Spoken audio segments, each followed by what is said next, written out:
We'll start with a roll call. McKee here, Bodema, Aye. Nichols, Here. Schultz. Here. Alrighty, I'll stand and invite everyone to join me in the Pledge of Allegiance. We have one up on the screen, or perfect. I pledge allegiance Allegiance to the flag of the United States of America and and to the republic for which it it stands, one nation, under God, indivisible, with liberty and justice for all.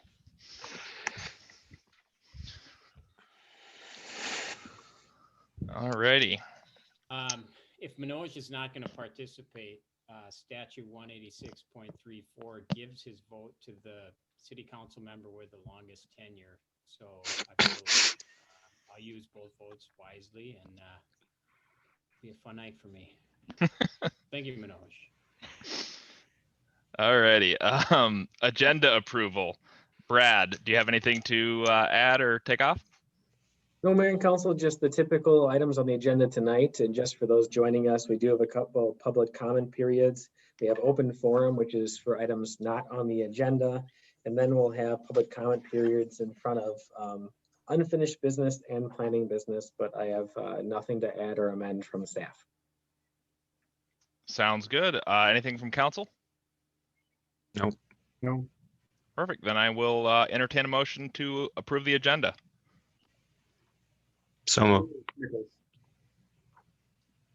we decipher that, Jessica? Yeah. Got that? Okay. Yep. We'll make it work. Perfect. Roll call vote. McKee, aye. Bodema, Aye. Nichols, Aye. Schultz. Aye. All right, that carries. Commission representatives, we have Dean Varenkamp from the Planning Commission and Phil Christensen from Parks and Trails. So if anything's in your wheelhouse today, guys, feel free to speak up. I know there's also a presentation from your guys' commissions, so we got extra representation from both. We have open forum next for anything that's not on tonight's agenda, and Jessica will walk you through how, if you have anything you'd like to say. Thank you, Mayor.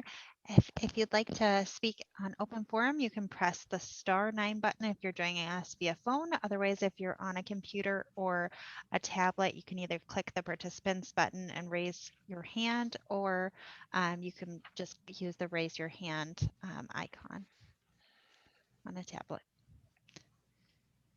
Mayor, at this time, no one's raising their hand. Okay. Looks like we don't have a ton of people on, so hopefully everyone had a chance if they wanted to. We'll move on then. Presentations and recognitions. First, we have the Planning Commission annual report, and Chair Jacobs, the floor is yours. The digital floor. If he's still on. Yes. Okay, yeah, I am. There he is. Good deal. Okay. Thank you, Mayor. And hold on, start my video. Thank you. Thank you, Mayor, council members, Brad, Jessica, of course, Kendra, and the rest of our professional staff. It's a pleasure to be here tonight to once again give our annual report. Of course, this year I think was probably our busiest year that we ever had.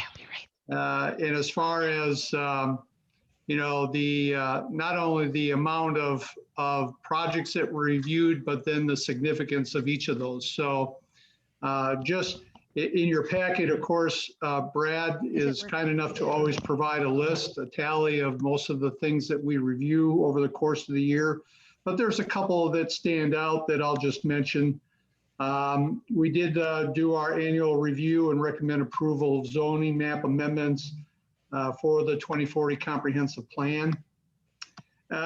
We recommended approval of a 20-home open space and preservation plat, which was exciting for us since it was our first one. And it was a great learning experience for all of us about how that type of development is unique from everything else. And I certainly hope that and anxious to see whether or not that is a development option and strategy for other landowners in the future. So I thought it went well, and I look forward to seeing that come to fruition.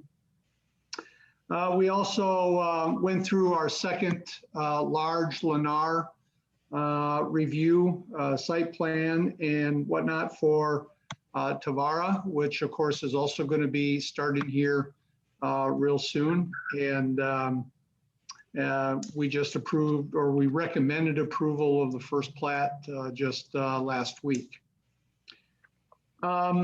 Also, we did do the review for the site plan and conditional use permit for Eagle Brook Church, which was a very eye-opening experience for all of us and brought a lot of challenges to our way of thinking on the commission, and very proud of how we dealt with that issue in terms of performing our duties in the public hearing forum.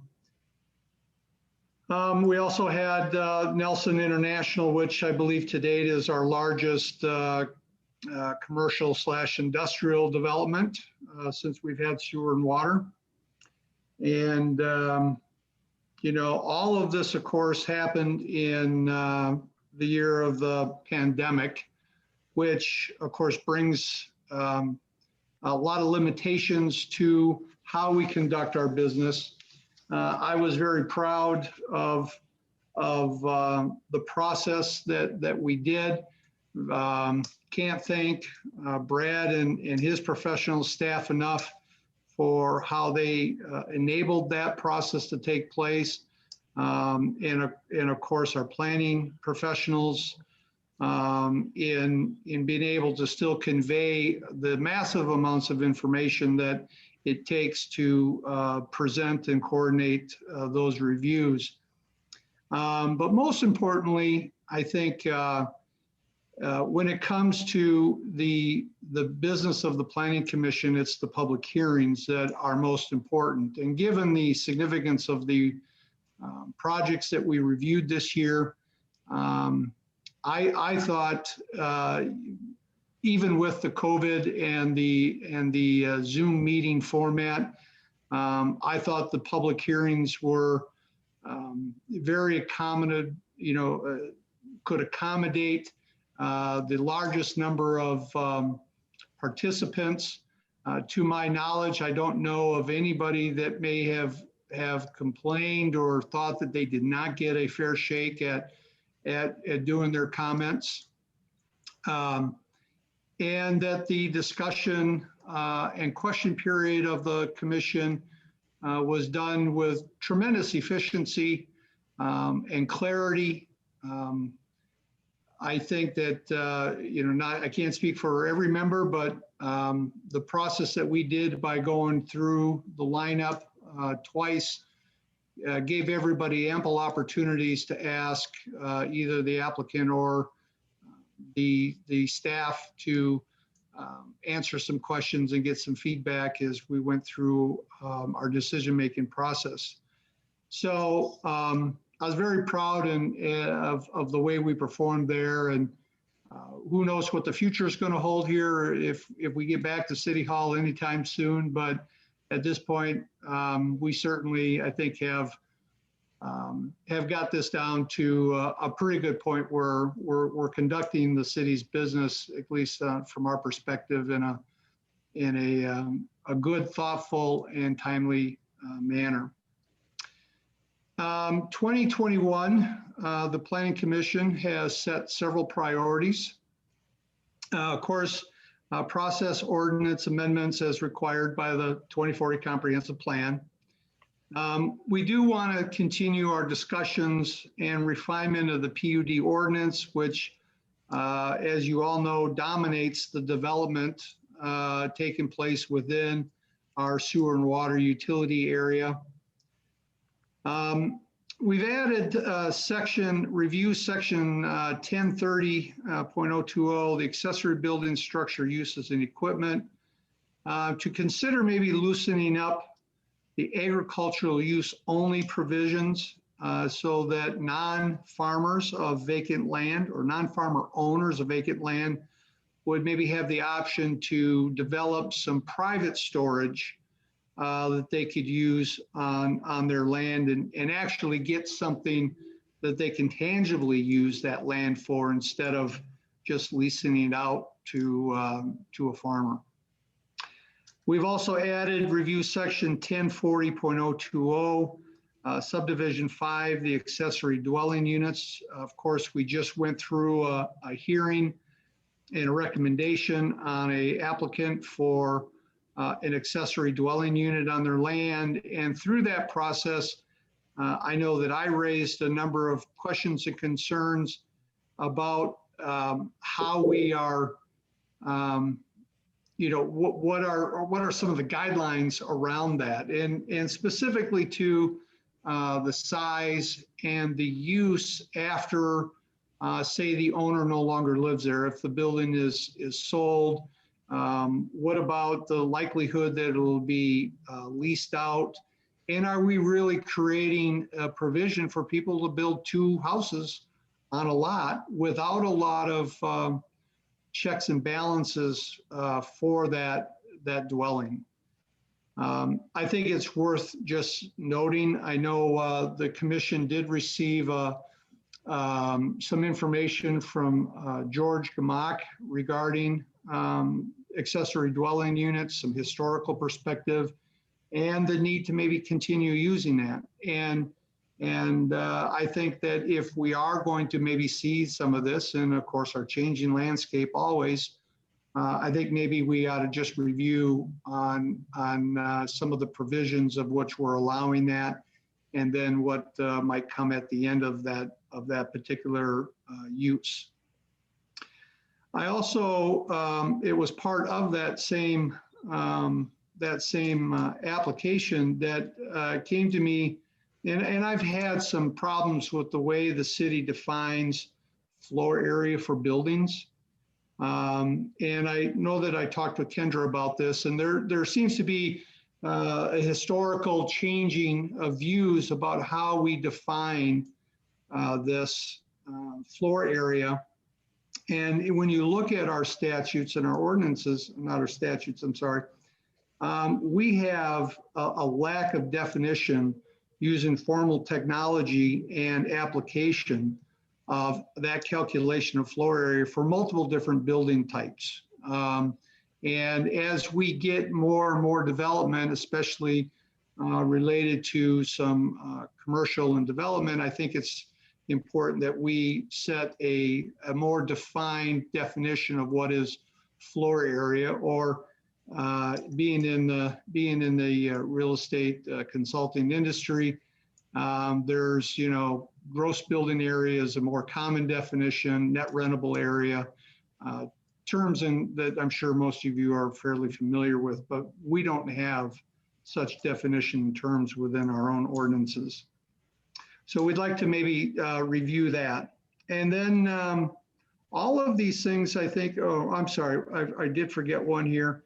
We want to continue to discuss changes to the city code to encourage tree preservation for future development, or alternatively seek to refine our zoning code to limit the type of development in naturally significant designated areas, which our business last week dealt with a significant natural area, and in that instance, there was going to be absolutely no tree preservation whatsoever. And I think that that's something that we definitely want to take a look at as to what we can do without calling it, tree preservation. I know that that's a difficult thing to achieve, but nonetheless, we've been putting it on our list of things to do now for years. So maybe now we'll have a little bit more clarity as to how we can do that. And of course, I think this list is manageable for us this year, but it isn't going to happen unless we start to have some planning commission work sessions that could be either on our own or in conjunction with, in most urgently needed, maybe with the city council. So if that's something that we can do, I think that will help us achieve some of these goals that we've set out. So that is kind of a nice recap of our year and our 2021 priorities. And I am certainly available to take any questions that the council may have. Awesome. Thank you, Dean. Does anyone have any questions they'd like to start with or any comments? Mr. Mayor, may I Of course, go ahead. address Dean? Hi, John. I don't have any. Hey, I don't have any particular questions. I guess I would like to thank you guys for making our job a lot easier. And I know that when watching your meetings, either live or on YouTube, that you devote a lot of time to every issues and a lot of effort, and you do an awesome job. And I don't know, we get paid a little bit and you don't. And your labor is for sure a labor of love, and it's much appreciated. All the work you do, you don't get near the accolades that you do. We all rely on you, and I'll take the time now to thank you for all that you do. And I'd like to double your salary next year as planning commission. Triple it. Well, That's all I have, Dean. Well, on behalf of the rest of the commissioners who work as hard as as I do, but we thank you for your kind words, and you're right. There must be something about this job that we like doing, and so that's why we stick with it. So your comments are well appreciated. Thank you, John. Yeah, well said, John, and I agree with every word you said there. And I'm really excited about trying to get some of these work sessions set up with the Council and Planning Commission. And if you guys need some on your own too, I think we should figure all that out, because I think there's some really good stuff in your annual report here, and just stuff I've heard at your commission meetings over the last several months. I think there's a lot of good stuff that we should dive into together. So I'm really looking forward to that. As are we. Thank you, Mayor. I'd echo the same thanks. I've been there, done that, so I know what you're going through with the amount of pay you're getting out of the deal. My hope is that the city council takes these lists and really works on these goals with the planning commission. Being on the planning commission in the past, it's more of a reactive approach to stuff, right? Things come to the planning commission and they have to decide on them. They don't get a lot of time to work on forward thinking things that'll really affect the city for years to come. So it would be nice if we can move some of these forward and set some budget aside so these people can get some of these things done and get them back to the council for action. Absolutely. Yep, agreed. Thank you, Alan. In terms of the Thank you. priorities for next year, I heartily agree with the importance of taking a look at that PUD ordinance in a number of different areas, as well as looking at how we better encourage more natural development that is more in keeping with the vision for the city. I think there's a lot of opportunity there, and we're actively working on that. And I think we'll probably see a work session with the Planning Commission coming up in about a month, based on the plan that Kendra laid out for us at the last meeting. So looking forward to working with you more closely on that. Okay, thank you. As we do. All righty. Well, thanks again, Dean. And unless anyone has anything else, we will go on to the Parks and Trails Commission annual report. Chair Meister has the digital floor. Hello, good evening. Good evening. Hello. Hi, Sharon. So I think Brad has a PowerPoint for me. Okay, so we did not meet as much this year with COVID, and we had Brad working on things for COVID, and Jessica was helping with the police. So a few of our meetings were canceled, but we managed to get a few things done. Let's see. So in 2020, We worked on the city park master plan and decided what our phase 1 priorities would be. And we got garden club updates every week from Tom Anderson and I.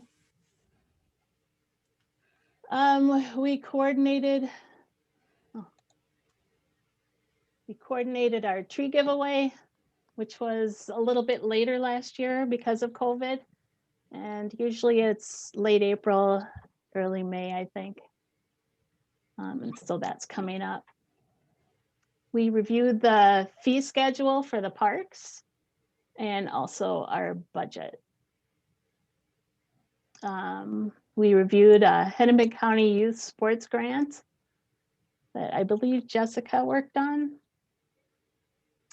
And we met with the Three Rivers people about the Diamond Lake Regional Trail last February and again this February, I think, and gave our recommendations. So that's a very exciting project. We reviewed the preliminary plat for Tavera and as well as the Paulson Farms. Okay, we updated our park dedication fees as well as the final plat for Bellwether 5th edition. We updated some of our park rules. And I know that we had to have some new signage for COVID as well in the parks. And we continued with the Bellwether Open Space Park planning process. What kind of materials we'll be using for the boardwalk and signage and things like that. We got an update from Jessica on the Twins grant and our mini grant for the COVID response. I think that might be for some board in the parks.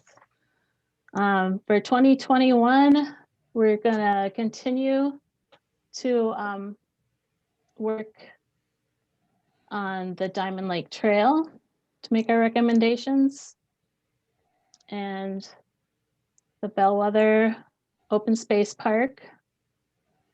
Find funding for the phase 1 city park. And let's see, at the Hennepin County Youth Sports Grant, working on that. Park dedication fee allocation will be updated, and we're going to finalize our work at Wildflower Park in Ravinia. So that's about it. Awesome. Well, thank you so much. And again, fantastic job this last year, and we really appreciate the work that you guys all do. I'm in particular really excited to see that the Hennepin County Youth Sports Grants on kind of the priorities for this year. Again, I know we had a little bit of success with it last year, and a lot of the neighboring cities around us have had some really good success with that. So it's a great opportunity to try to get some money for facilities there. So I think that's awesome. Absolutely. But yeah, I'll open it up to anyone else that has any comments, but just thanks again for all the hard work you do and the whole commission does. Thank you, Sharon. I have actually a question for you. I thought I saw it in one of the parks agendas, but wasn't there discussion with regards to maintenance of trails, winter maintenance of trails? Yeah, we discussed that at our last meeting, and I believe the equipment, the cost of the equipment is kind of prohibitive. Okay. Like you need a brush in the winter. Have you seen those around in other cities? Yeah. Kind of pricey, and so we're not positive how we left it. Like we're gonna do it on an as-need basis. Okay. I think there are some people that are actually doing it on their own, like off of 19, where we have a bike trail. People are taking it in their own hands and keeping that kind of clear. But we really don't have a lot of paved trails yet that would need it, but we're kind of looking forward to the Okay. future for that need. And one thought I was thinking of is maybe in situations where we have trails on both sides of a street, like we have coming out of Ravinia, Right. maybe we look at maintaining one side of the street in the Mhm. winter, and the other side we keep for unimproved for maybe cross-country skiers or snowshoers or Sounds good to me. snowmobilers or something like that, you know. Yeah, I think that's a Some- great idea. Oh, I like that. Something to keep in your mind when you guys have discussions. Yeah, there was so much different usage this winter with COVID, people were getting out a lot more. So it's like all the parks had to do a walking trail besides the ski trails because so many people were getting out. So that's a good idea. All One right. for different recreation. Mr. Mayor? Yeah. I also would like to thank the Park and Trails Commission as much as I would the other commission. So we appreciate it's fun talking to you guys because you have such a passion towards what it is you do. I share that, so it's always fun. Mhm. And we've got a big opportunity here with the creep of housing marching westward to make you guys have a real opportunity to make an impact on what this town is going to be like in 25 years. So I look forward to hearing what, it's like your palette, like and I'm kind of, I'm a little bit excited to see what you come up with that makes this place a different place and continues to be a different place for 2 or 3 generations out. So Absolutely. look forward to hearing what you have to come up with. Yeah, and I think it's important to prioritize certain areas in the city, to make sure that they are preserved as much as possible beforehand. Yeah. And to tie into John's point, if there's something that the council should be thinking of that's on Parks and Trails minds when we look at developments as far as trails go, let us know. Okay. There's, I think I've talked to Brad about this in the past, but when we take land versus funds for dedication, it'd be nice, and I'm sure we have it somewhere. I've never seen it, like an inventory of where we have those lands set aside to think about how is this all going to connect in the future. Absolutely. So that might be something that you guys can work on too, getting like a map of that to share with council. So council kind of sees where your vision's coming from in that regard too, when developments come to us. Because we definitely don't want to do anything that's going to impede you guys in any decisions you make in the future. Yeah, absolutely. Working together. Mhm. Yeah, I agree. You're definitely setting up what will be a strong asset for the next 200 years for this city. It happens now and it lasts for a really long time. Absolutely. We want to make sure that we're not underinvesting and we're not ignoring that as a priority. So please, if you see a need, squawk about it. Okay. And we'll do our best to try to account for it because it is how we can really build a high quality of life for a long, long time. Absolutely. Thank you.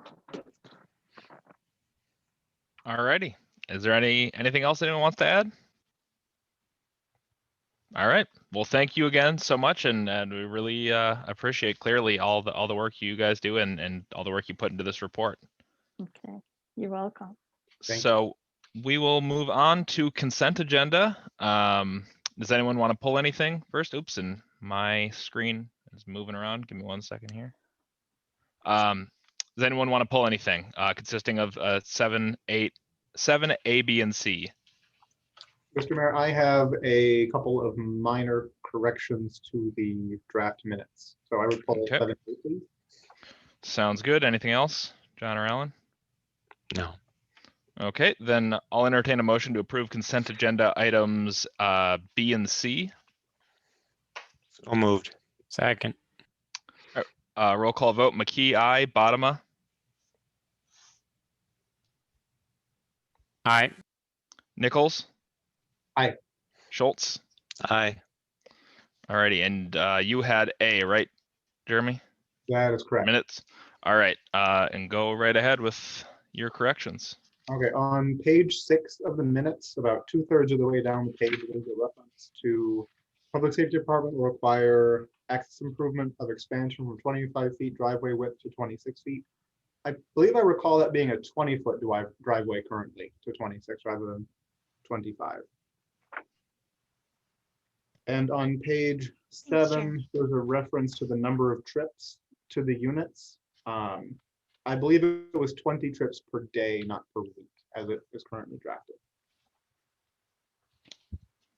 Thank you, Counselor Nichols. We'll I think make you're those muted. changes. Oh, never mind. It was just delayed. I'm in the same room, so.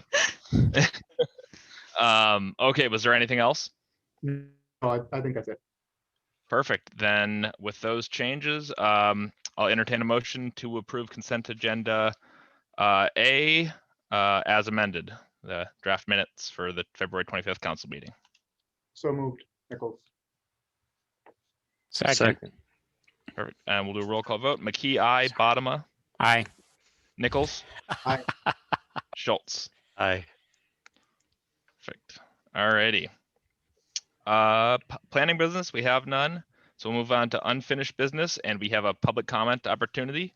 This is for specifically the items in unfinished business, which is 9A, B, C, and D, which is the West Side Tire, 66th Avenue, Gleason Parkway corridor improvements, City Center Drive improvement feasibility study, and an amended purchase agreement for a parcel that you can see in the agenda. We'll get to it. So if anyone has any comments, please raise your hand now and Jessica will walk you through it. Wonderful. Thanks, Mayor. If anyone would like to raise your hand, you can do so by pressing *9 on your phone. Otherwise, under the participants button, She might not be able to be heard. Yeah, she's speaking. I think I got kicked off earlier during when Dean was talking, and I think Jessica might have just gotten the same thing because she's entirely frozen on my screen. Well, I don't see anyone with their hand Okay, raised. I'll try to figure this out on the fly. I don't see anyone raising their hand, and neither did Jessica. Oh, now she might be just coming through. Oh boy. Can you hear me again? No? Maybe? Oh, everyone's frozen on my screen. No one's raising their hand that I can see. Don't nobody got Misto Roboto. I think they've been drinking in the office there. What is going Just been having too much fun. And I don't know if it's going to continue or not, but we'll find out here shortly. But it looks like no one is raising their hands. So we will go on to 9A, which is the code enforcement violation, West Side Tire.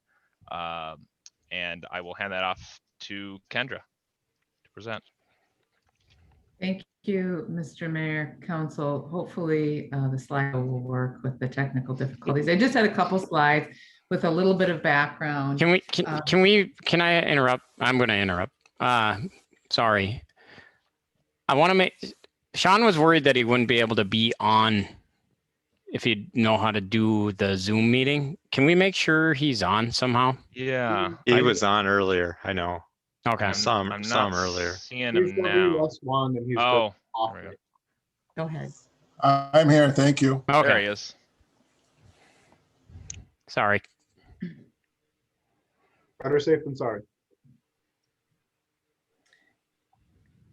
So I think Jess is. Oh, it looks like you're on. Sorry, everybody. Internet troubles today.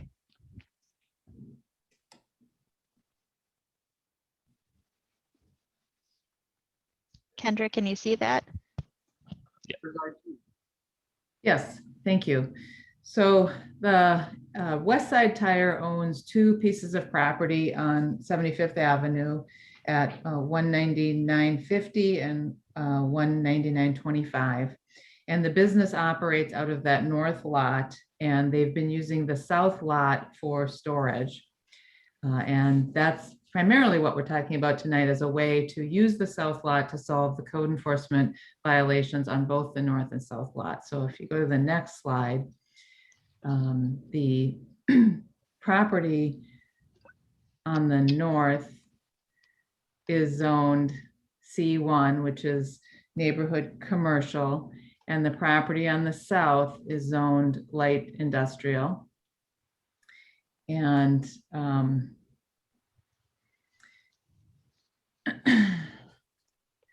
trying to remember my slides. Maybe I'll just go through the staff report really quickly. So Is it not? the, Are you, Kendra, are you not seeing the slides? no, I just see the location map. I'm on to the next one. Oh, okay, it must have froze again. Shoot.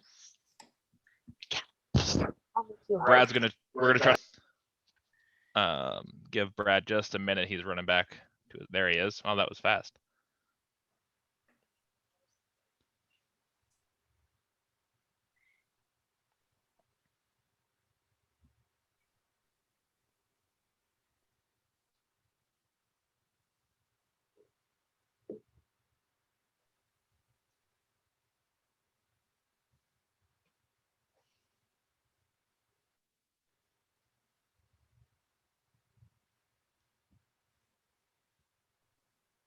Can everybody see that?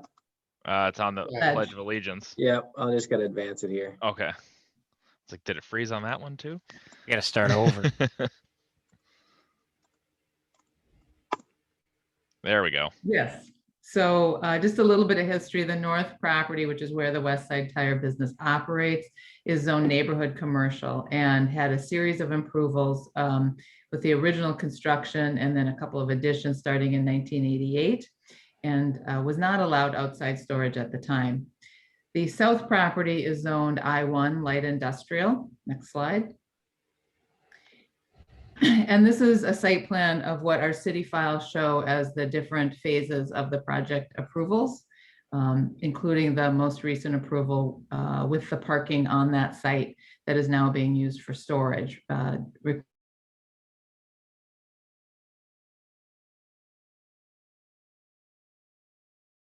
Or efforts, excuse me, began back in 2003 and until April of 2020. And then with COVID, we obviously put our enforcement efforts on hold. And so then the administrator reached out to the applicant or the landowner to request compliance. The plan that they had agreed to with the council back in 2019 was not viable. And so most recently, Mayor McKee met with the owner to develop a potential new plan that we wanted the council to consider this evening. Next slide. So the request is to allow outside storage and parking as a principal use on the south lot. That is not currently allowed anywhere in the city. And the request is to allow a text amendment to specifically allow it in the I1 or the light industrial district, which is what that southern lot is zoned. And additionally, it's my understanding that the applicant has asked for some flexibility from the screening and parking requirements that our code requires for all users in the light industrial district. And I can tell you that I've received calls from some property owners in that district who would like to know if that's happening for them. They'd like to be able to do the same. So I think the council, as you move forward, needs to think about the fact that that will impact others. As we write any zoning ordinance, we need to bear that in mind. And if the zoning ordinance text amendment is developed by the council, we would likely allow outdoor storage and parking as a principal use as either a conditional use permit or an interim use permit. So if the zoning ordinance text amendment was approved by the council, the next step would be a site plan application with either an IUP or a CUP.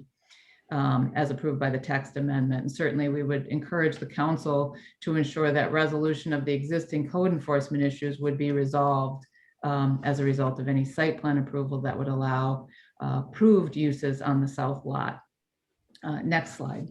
And it's my understanding that is the intent of this exercise. So this is an exhibit we received this week from West Side Tire, which this is showing the new parking lot in red on the south lot. And you can kind of see a shaded gray area for a gravel storage area. And the request, and again, we're not reviewing the specific request, but this gives you a sense of, I think, what they intend to do.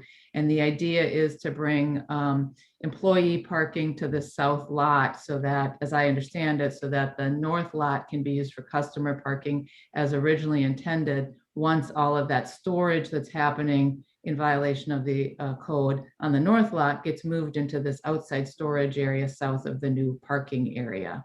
And so as part of any approval, we'd certainly at that point look at what the code standards are for screening. Currently, our code requires that all outside storage be screened from adjacent properties and public streets. So it would require that entire outside storage area to be fenced and screened. With some of the other businesses in this park, we required fencing and landscaping.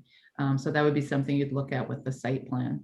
But this is the concept proposed by the applicant. Next slide. And so I think the questions for the council tonight to provide direction to both staff and the applicant is, does the council support the request? And if so, then the next step would be to talk about how to move the project forward and expectations for timelines for submittal and approval to get that process moving and the construction approved ideally this year to resolve this issue. The challenges, of course, you are aware of in trying to write a code that allows this, but if it can resolve the code enforcement, we think we can draft language that can limit a scope of these types of uses as a principal use and minimize its application elsewhere in the city. Then, as a result of the mayor's conversation, there was also some conversation about who should bear the cost of the request. Normally, these types of requests are paid for by the applicant. Other landowners who have asked for zoning ordinance text amendments to allow things that weren't allowed in the code bore those costs in the past, including the farmers who asked for a solar garden down on 55. They paid the cost for that ordinance work. We had a couple of landowners who shared the cost to amend the zoning ordinance to allow event centers on residential properties. I think it is precedent setting, so something to really think about if the council would consider not requiring the applicant to pay the cost of that text amendment. And then again, what is the expectation for the timing to get the plans in and get the process moving? It really probably is that two-step process. Work with the council on the text amendment and then formally submit the application. And that timeline, as I kind of outlined in the staff report, is about 3 to 4 months for the zoning ordinance text amendment, and then 2 months for the formal approval once that text amendment is adopted. So 5 to 6 months to move through this process. So we're already looking at fall construction. So it is important, I think, that we make decisions so that the applicant knows how to proceed with this application if we would like it to happen yet this year. So with that, I think, Mr. Mayor, you certainly were part of the meeting with Sean and Sean's on the line. So those are my summary things and direction for the council to, I think, what we need to move this item forward. Great. Thanks, Kendra. Sean, are you there? Yes, Mr. Mayor. Perfect. Is there anything you wanted to add or touch on that either I missed or just got lost in translation, or it was just thoughts responding to kind of what I've been able to put together, what Kendra's been able to put together after our conversation? I think we're good where we're at. Okay. That works. Then I'll open it up to the council. What are your initial thoughts on this? It's obviously a multifaceted issue that would require a few steps, and there's a few big questions that we need to answer. But I think I think Sean and I had a really good meeting and a couple of really good calls, and I think we're on the path to being able to figure something out, which this is, been an issue for a while, and I think we all kind of want it to get it behind us. I know Sean does. So I think we have the start of something good here, but I'd love to hear what the rest of the council thinks, and any ideas or support it, don't support it, changes. I'll open up the floor. Mr. Mayor. Go right ahead. I've talked to Sean a couple times, but it sounds like you've had some productive meetings and have had some productive phone calls with him. So you see and understand the history of some of the history. I want everybody to know I want it behind me too. So it's not just Sean or the mayor. This is a good thing to get done, but can you address maybe with some of your discussions and some of the plans? You said it's a good plan, and I believe you and trust you, but could you identify this? We're going to do this. We think it will help with this, not only for me, but for the public as well.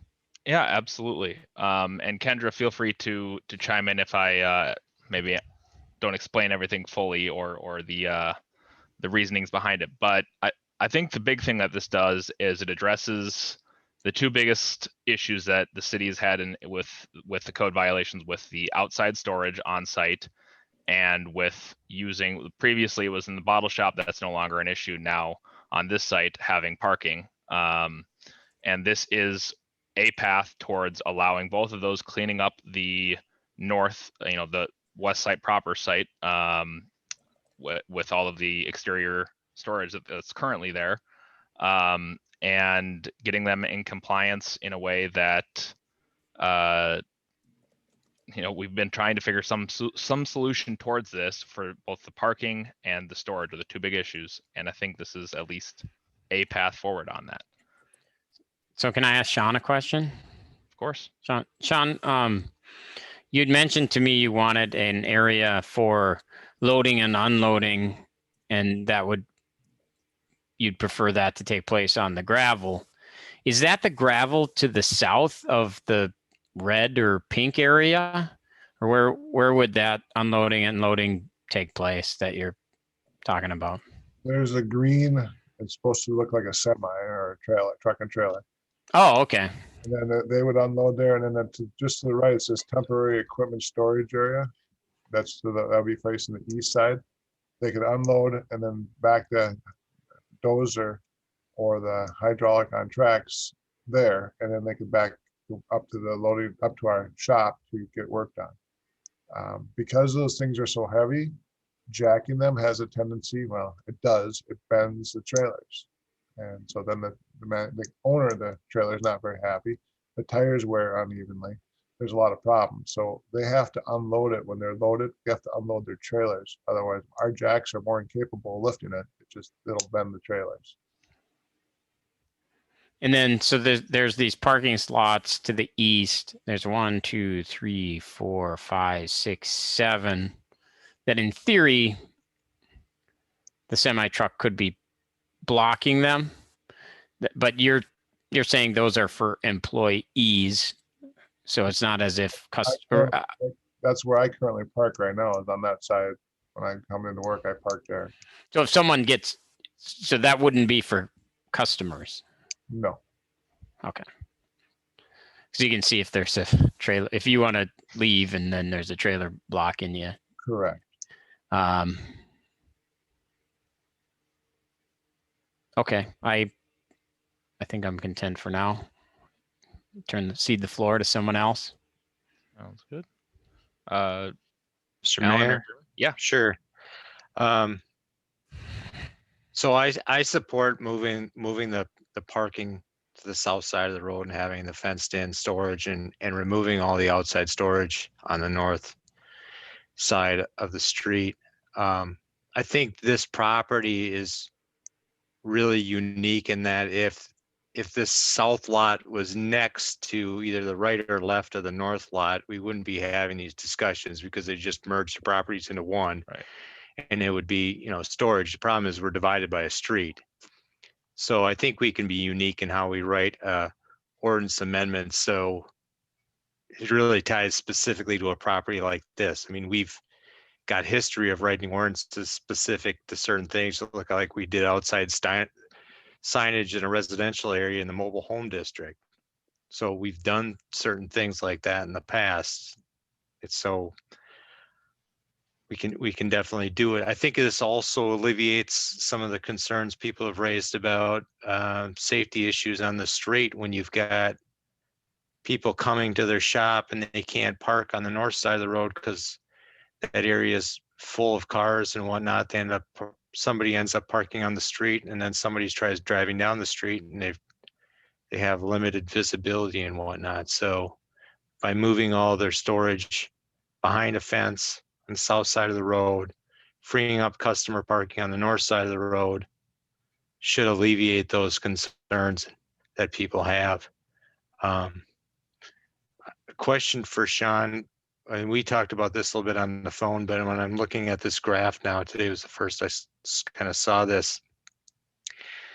The blue line appears to represent a fence, but it doesn't appear to go, it only appears to be on two sides of the storage area, and on the one side, it doesn't even look like it covers the full area. Could you talk about that? And the screening of storage? The way I would address this would be is, one, we're trying to screen the visibility from both roads, 75th and 116. Second, that we were trying to accomplish, and I think it's important that we allow the snowmobile trail to go through behind back there. So we fence it all completely in to the back and to the back. The snowmobiles don't have access to go behind there for their trail, which would be a shame. I know there's quite a few snowmobilers that go through there, and they're good customers of ours. So I'd like to make sure I allow that to happen. The other thing is for us would be, it would be, there's nothing out there that is like expensive. It's stuff that we use to help out in different situations. So it's not like we're trying to protect it from being stolen. Obviously, we have it outside right now without it being stolen. So I don't see that being an issue. So our thought was just try to keep it so we could have the snowmobiles go through behind.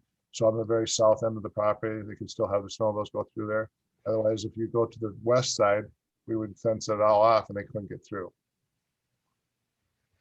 So is there, when you come off would you access that storage area off the blacktop there? Basically where it's in that area where it's white and says 10-foot typical? Correct. You would come, that would be how we get into that fenced area back there. So there'd be some type of gate or something, or? Correct. Okay, so the actual fencing would follow the south end of the paved parking over to the east fence? Is that what I'm missing from this diagram? Well, you probably would have there's got to be an opening in there somewhere for us to get to get back in there. So there'll be a gate, but yeah, so it'll fulfill what you're looking for. Yes. Okay, yeah, because it kind of just looks like there's two separate fences right now from this I picture. apologize on that. No, that's fine. I just wanted to get a good understanding of it.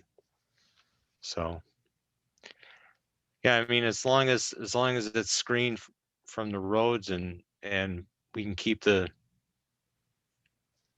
it's applicable for the applicant, it works. I think it's great. I mean, I think we all left back in November of 19. We thought we had a plan, but you know, we threw a plan at Sean without Sean even having a chance to vet it. So it makes sense that he's coming back with this plan now. So To dovetail on his point, is the property to the east screened?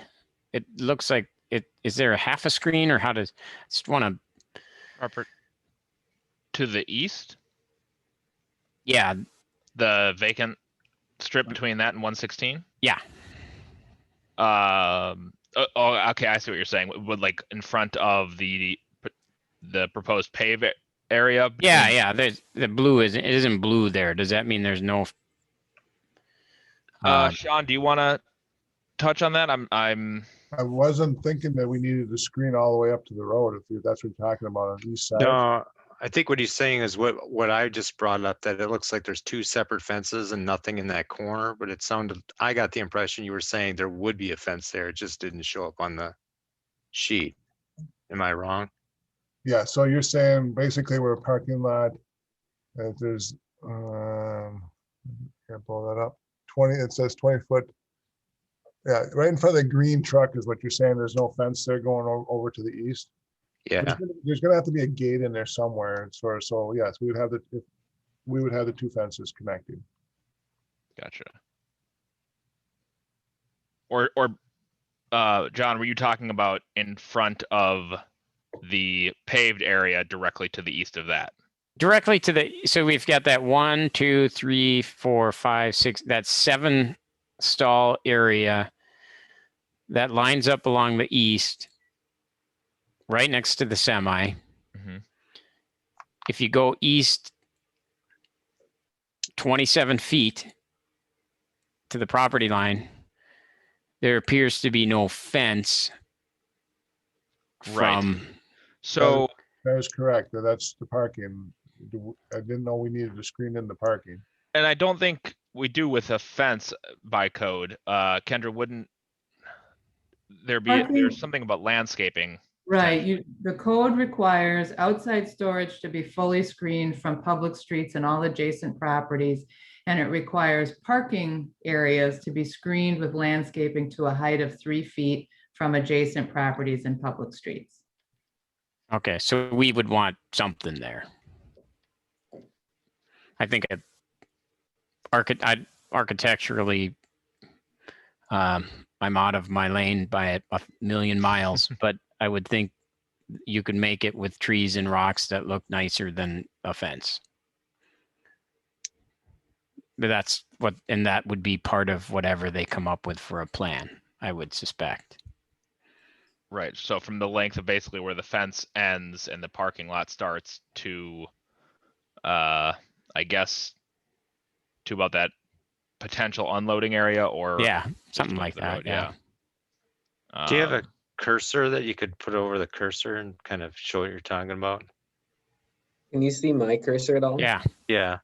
I didn't know if you could earlier, so I didn't keep using it. So say that again and I can try to drive. now it went away. Well, There we go. I was thinking of the spot down there between the, not up there, but where, see where the blue fence comes up from the south property line, goes north, and then it stops, it seems like. Yeah. That's, I and think, what Sean was saying would be connected. It just doesn't really show in this drawing. There'd be a gate somewhere in there, but the two blue fence lines would be connected. Okay. Right, Sean? Correct. and then my area would be from your cursor as you travel east, now right there to the south, north. Yep. Is that there'll be something there that's required by code. Doesn't have to be a fence. Fencing or landscaping. Yeah. Okay. May I? We're- Sorry. Sorry. Yeah. I think I conceptually agree with the rough outline that we're seeing here. I know that this will have to go through more detailed planning down the road. I wanted to just discuss briefly the next steps and how I would see this play out. I would prefer not to see us add new storage allowances in commercial if we can do it within industrial instead. So is it possible to avoid changing the commercial zone and add these features to industrial, either as conditional or interim uses, rather than principal uses? So I guess I'm asking two questions there. I would prefer to see something like this as a conditional use or interim use, so that it's not something that can just be done by right, but that it has to be assessed on a case-by-case basis. And the advantage we get from conditional or interim is we get to review it. And the advantage of interim over commercial is it doesn't transfer with sale of the property automatically. So as we're thinking about a 10 to 15 to 20 year decision, it seems like it probably would be smart to avoid making this a principal use that others can take advantage of automatically and put some additional review process in place instead. Am I understanding that correctly, Kendra?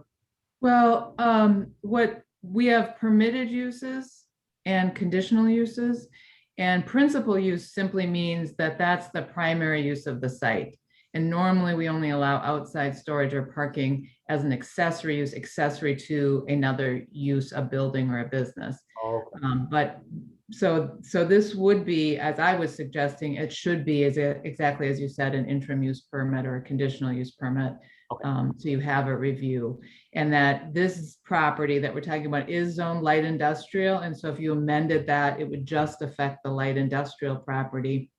And you could write the code in a way to narrow that application, I think, to pretty much apply to this site only. I would be amenable to that. And I just noticed in the recommendation in the packet, we talked about initiate the process to amend the ordinance to allow outside storage in the C1 district. Oh. So that's what threw me. Was Well, that supposed to be I1 district? I think that was the 2019 packet. That was the initial plan in 2019.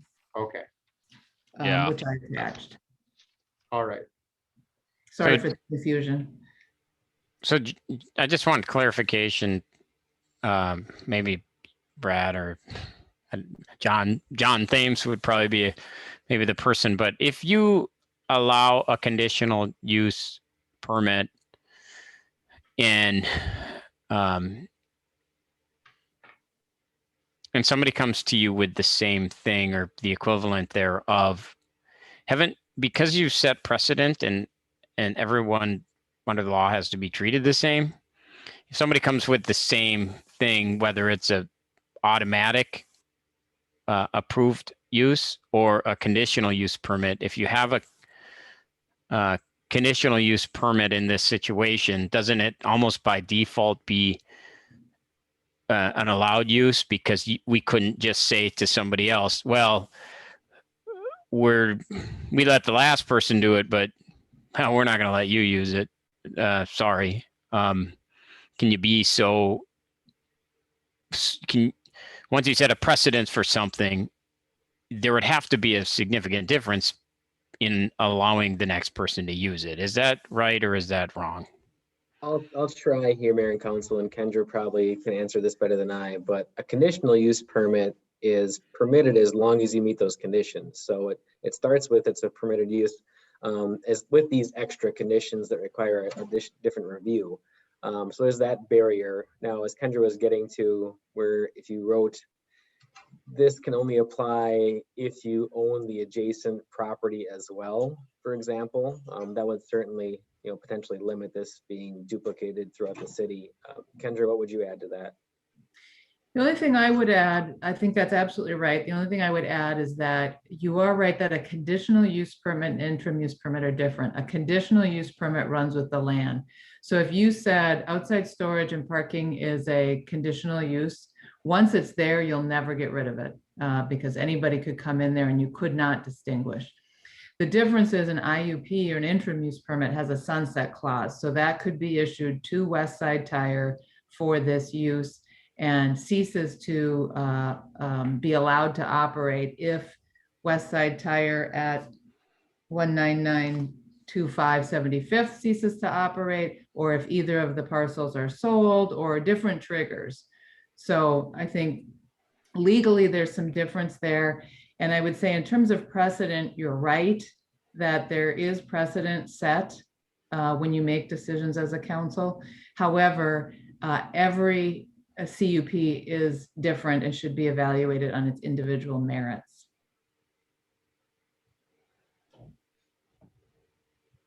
So there will be subjective judgments that we'll have to make on a case-by-case basis. So if there's a rationale to support denying it that complies with the code, the council at the time would be able to deny it. Correct. And I think as we've touched on, however it's done, drafting it, relatively narrowly so that it's, a situation where it's not just allowing for parking lots as a principal use anywhere, but it's allowing for it in a situation where, to Alan's point, where this is a kind of unique situation where it's divided by a street. If it was to the property to the west or east, it wouldn't we wouldn't be having this problem. So if it's drafted to just specifically allow it in that scenario, I think that's a win-win for us. I think it can help here, and it's not something that's going to cause problems throughout the city if Sure. we do it correctly. Okay. Thank you, guys. Yeah, I want to make sure that we have enough support that if we go down this road for Sean, that he knows he's going to have a positive outcome at the end of it. Right. I don't want him to make a $10,000 bet and lose at the end of the day because all of a sudden somebody had a change of heart and feeling on this thing. So I think we need to make a commitment today and put this behind us. I'm committed to it. I can't see a scenario as long as we end up with the appropriate screening as part of the final plan where I wouldn't. Right. So maybe we can Something- talk to the screening. He's looking for some screening forgiveness or changes from that. Can you talk to that? Either the applicant or Kendra? The screening for the parking lot is what we're talking about now? Well, I think staff noted there was some type of deviation from our standard screening plan that you were asking for. Can you talk about what that is? I think, Kendra, you were talking about the parking screening, right? Well, no, just to clarify, this Okay. plan as drafted, and I realize it's a concept plan, does not comply with our current ordinance requirements for either parking lots or outside storage. And when we've had other people in this district come in, we've required them to fully screen the parking lot with slats and chain link fence or wood fences for new additions to outside storage areas. So what the code would say, and staff does recommend that we continue to require this minimum threshold, is that entire outside storage area should be enclosed and screened for two reasons. One, there's a screening component, but it also manages the outside storage area. For those who were on the council last year, we talked about this in the rural commercial district with a business who came in with outside storage. You wanted fencing to control where that outside storage limit was. And the same thing would apply here. So those fences do two things. They screen, but they also control and limit the outside storage area. And that's required by the code today. And if you want to vary from that, I think that's a discussion that's going to take more time than maybe just tonight, with some more background information about some of the implications, not only in this immediate district, but in upcoming applications you're going to be looking at in the rural commercial district. And then secondly, the screening for the parking lot is really intended to screen headlights from adjacent properties. So that's just a limited landscape screen hedge of 3 feet. To provide the screening in the parking lot. Mr. Mayor? Yeah. Can I ask a question to Kendra, actually? Of course. So regarding the fencing, so with my cursor here, so Sean's proposing fencing here and here. Would there be a way to require fencing on the west side and have a condition, whereas if the snowmobile trail no longer went through this area, that would trigger fencing along the south side, or how would that potentially work? Well, I mean, certainly the council can modify the code in whatever way that they want to. Right now, that would require a variance, or you'd write the code differently. Screening can also be landscaping. It doesn't have to be a fence. I think if we could identify the trail location on the plan, that could be something that the council considers. And it is important just to think about the fact that, that's a variation from our standards, which I think are important when you look around at other uses. So kind of following up off of, I'm sorry, go ahead. I'm sorry, Mayor. I just wanted to make a comment on Brad's recommendation. It's a nice thought, but the only problem was snowmobile trails come and go so easily because of a change in opinion by some landowner down the trail. So if some landowner at the end of the street or anywhere in between decides, I don't want the trail routed through my property anymore, that would affect the trail here and ultimately probably make that trigger go and be forced upon him. So I think you'd want some other thing, either require it up front or you don't require it versus having a trigger that's outside of his control. Mr. Mayor, can I ask a question of the applicant? Go ahead. So, Sean, when you and I discussed the plan back in January, there was a sketch you showed me that had fenced in storage as sort of like a subset, a smaller box within that southern parcel. Do you need or do you intend to use the entirety of the space, or would you be okay having a completely enclosed area that wouldn't impinge on the snowmobile trail? The drawbacks of the enclosed area is snow removal. And also it's, yeah, I guess the biggest problem would be the snow removal. And being able to get that snow out of there, because once it's fenced in, you're not pushing that snow to the fence because you're just going to destroy your fence. So that becomes a challenge for snow removal. Okay. Is it, may I, Mayor, take a question off that one? Go for it. This is great about conversations. It spurs other questions. So I understand your point about snow removal and being hammed in by a fence line. And I don't necessarily think we need screening to the south because we've got a tree line to the south. Most importantly, fencing is needed to the west and north. But I'm wondering, Sean, is it possible to have a fence on the west side or the south side, and then have staff can use an imaginary line between the two fences and say storage cannot go beyond this, because we already have a privacy fence on the west side with Sunram. It doesn't make sense to have a privacy fence to only keep 20 feet of property private to the next privacy fence. So maybe we just have a three-sided area and then leave it up to the applicant which way he wants to push his snow outside of that area. I like that idea. The other thing that you could think about is you could have like a C-shaped section and then a detached eye and create a gate basically you could push the snow out of by having it disconnected, but you're still essentially fully screening. Or you could even curl around on the outside. So you're still fully enclosed and screened, but you still have an opening to push the snow out. Would be another way to do it. Then you aren't relying on Sunram's fence long term. Yeah, I guess I've never pushed snow on commercial property, so I wouldn't know how to say that. I'd leave that to the applicant to say if those ideas work for him or not. Sean, what do you think? The comment was to put fencing on three sides and leave the fourth side, which is Sunram's, leave that open. Is that what the question was? Right, I believe Alan, right? One of them, yeah.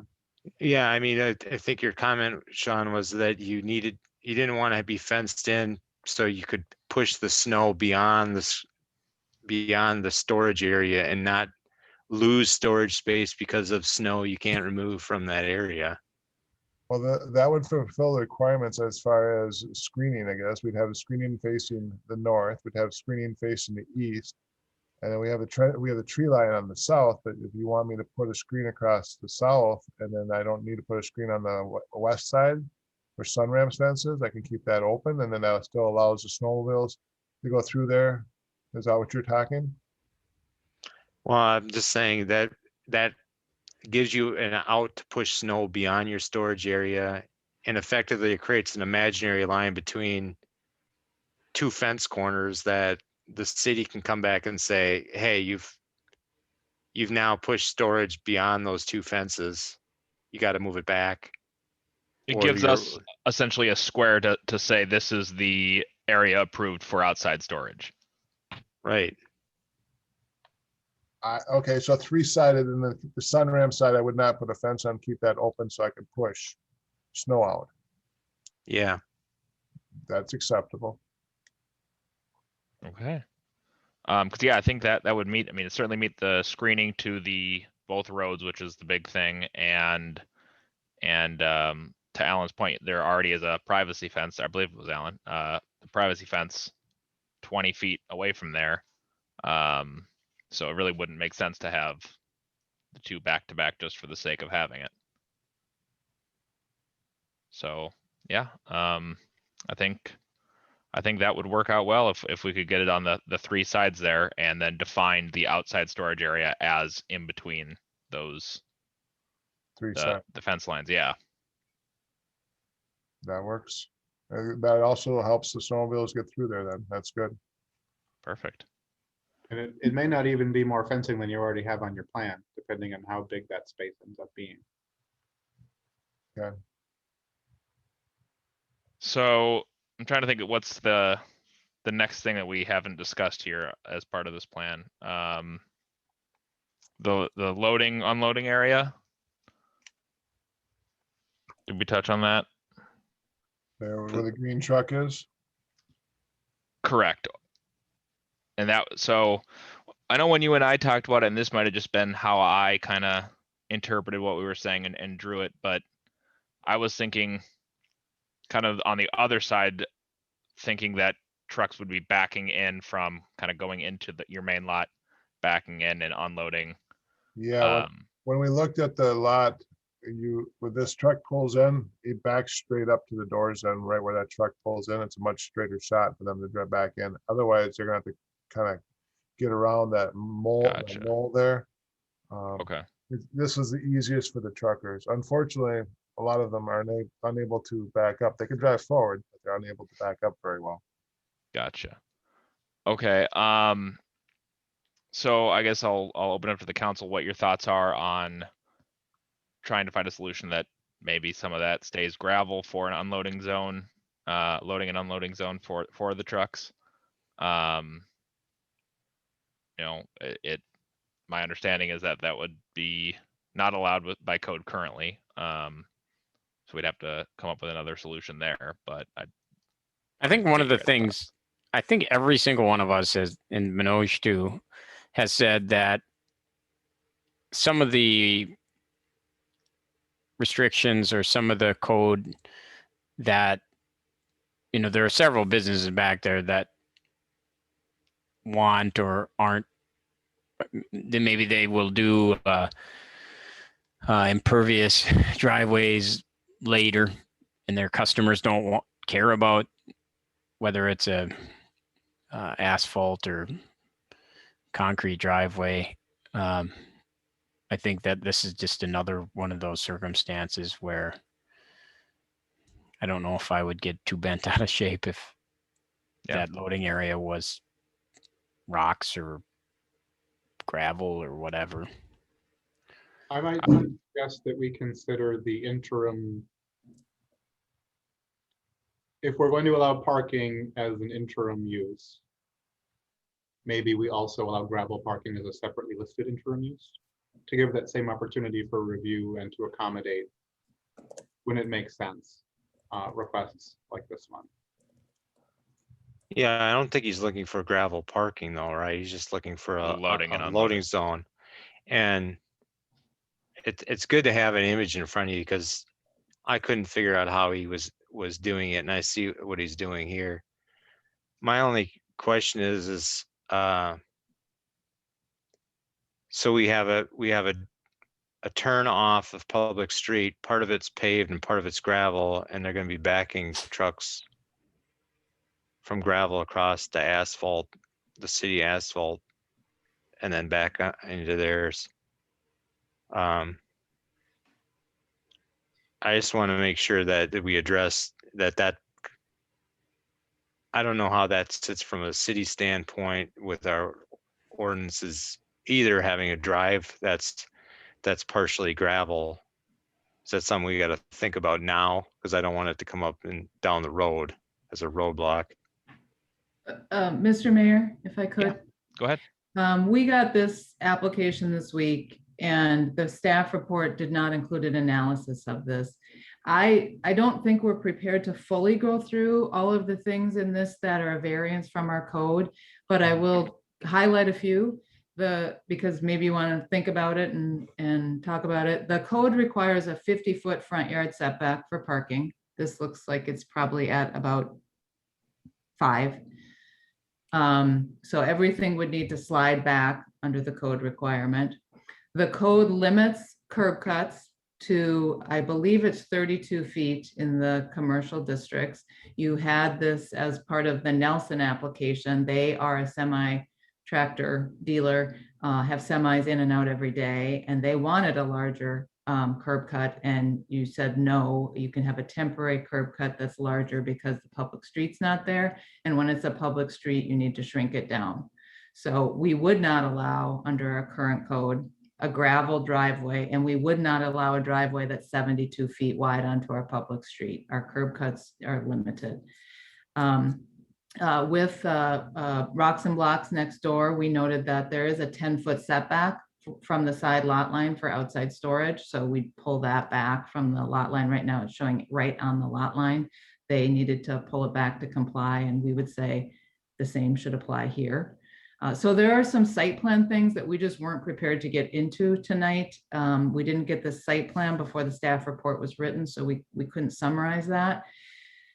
I don't know if you're prepared to, on the fly, respond to what you're willing to provide code amendments to allow or not allow, but those are some highlights on the site plan. Gotcha. Appreciate it. Well, and I think some of that stuff wouldn't be terribly difficult to address in terms of like the setback. There's plenty of space on the site if it needed to be pushed back a little bit. I don't think that would be too prohibitively expensive or change the plan all that much. I guess my question regarding setback would be, is that the case for the parking on West Side's main, on the north site? Is it a 50-foot setback to their parking? It is not. In 1988, that was not Gotcha. the requirement. It is the requirement that other businesses that are coming in are being asked to comply with. Gotcha. Okay. So that, I mean, that's something to think about. Yeah. And then Sorry, go ahead, Alan. what, can you talk about what the landscaping requirements are for screening of the actual parking lot? Is it so many trees per?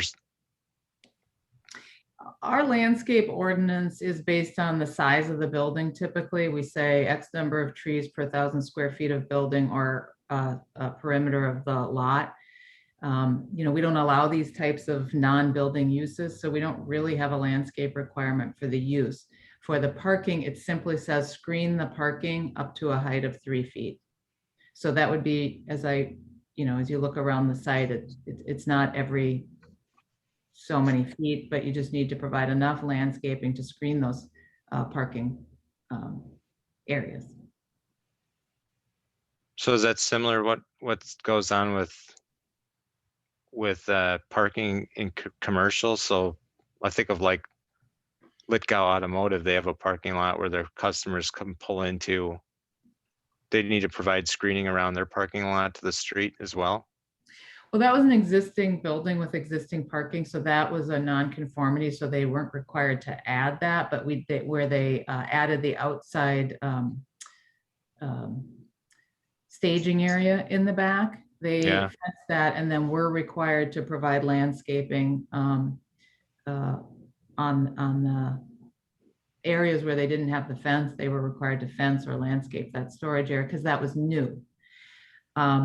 Nelson Trucking up on 101, remember, one of the conditions, they have to add a row of shrubbery along 101 to screen that parking area, and along the south to screen that parking area.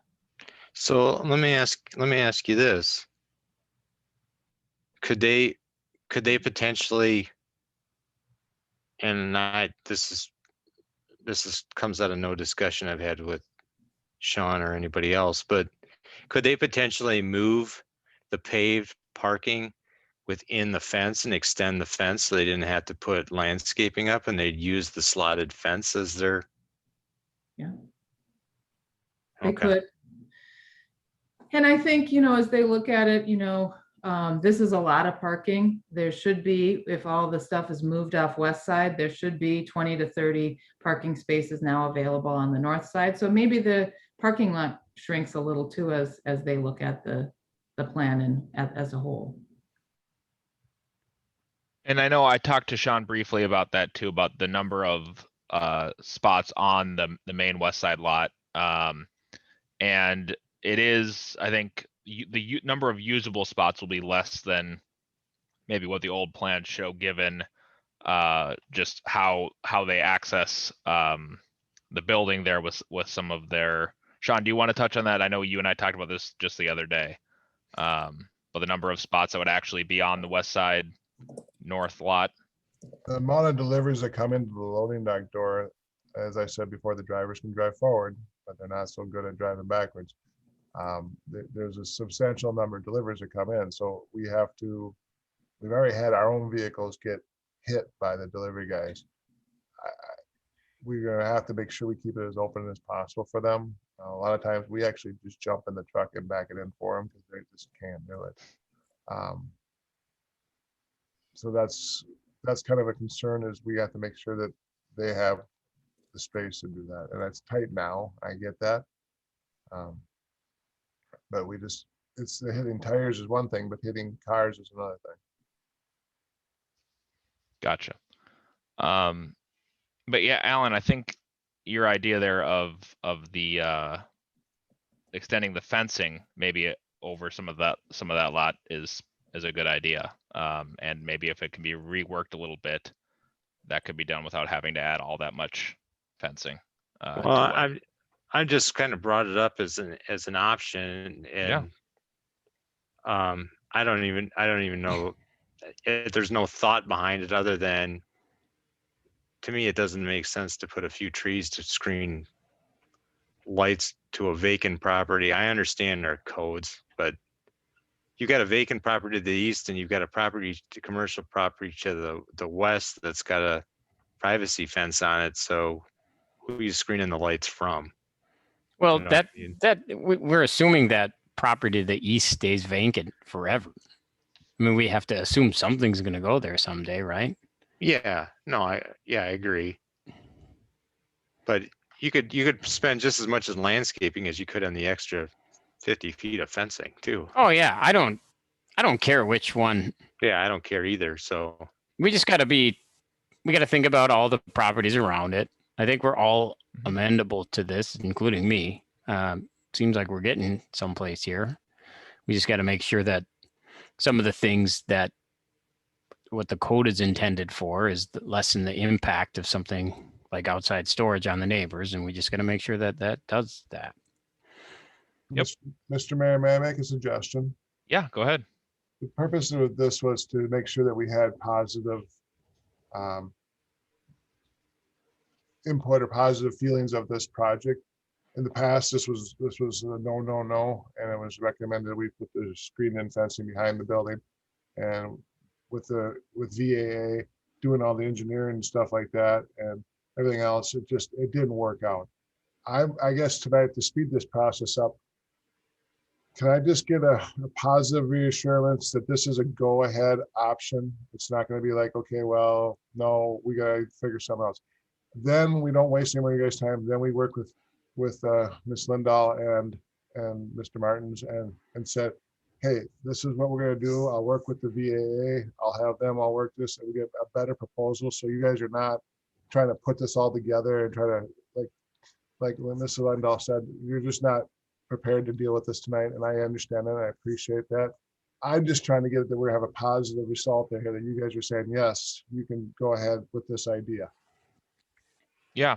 I'll start off and say that I think, yeah, we have some details to figure out, but in terms of going forward and starting to work on those with Kendra and with staff, I'd say absolutely. And I'd like to make this work, and I'm committed to figuring out however we can do that.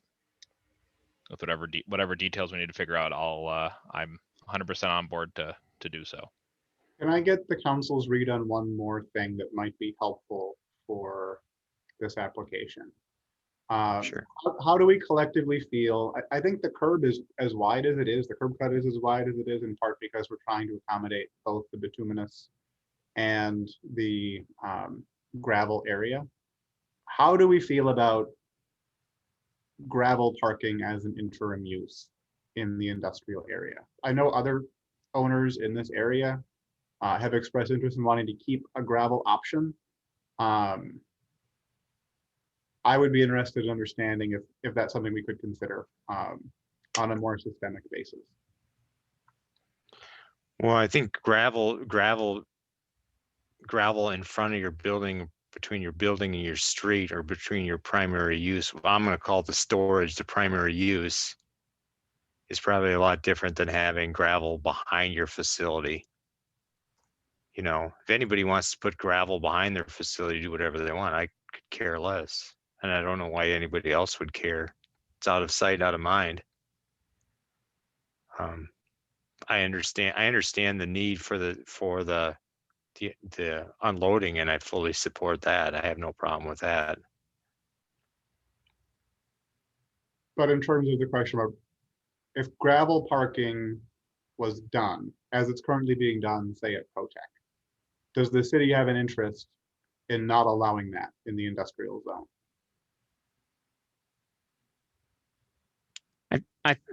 For me personally, I think that generally speaking, I'm not opposed to, people just having a gravel parking lot, but I'm not prepared to have a full-on discussion about that, because perhaps there are reasons why we need non-gravel surfaces, such as its impact on sewer or water, or maybe things I haven't thought about. I don't know. Conceptually, I think the customers ultimately will decide what kind of paved surface, and I don't know if a non-paved surface impacts the next door people. Like, your personal freedoms that are supposed to end at your property line. So if somebody doesn't have a paved driveway or paved entrance to their commercial area back there, does it impact the neighbors?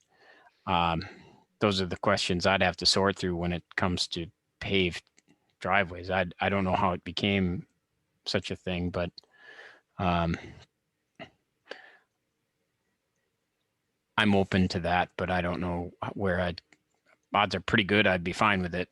I don't know if there's some things I don't know about. Yeah, I think that's well put, John. There's a lot of stuff that we'd have to, I guess, check into more and make sure we're doing our homework on, in terms of the impacts that we're not thinking of right now that are potential. But in terms of the idea of it, I don't have a problem with it. Maybe something to get Kevin's opinions on.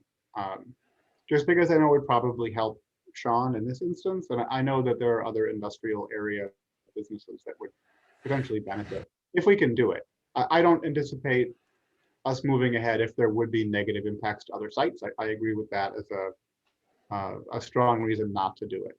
But if we don't expect that, or if there's a way to review that and allow it in cases where it wouldn't have that impact, it might be advantageous for us. Yeah. Mr. Mayor. Well, Yeah. It would,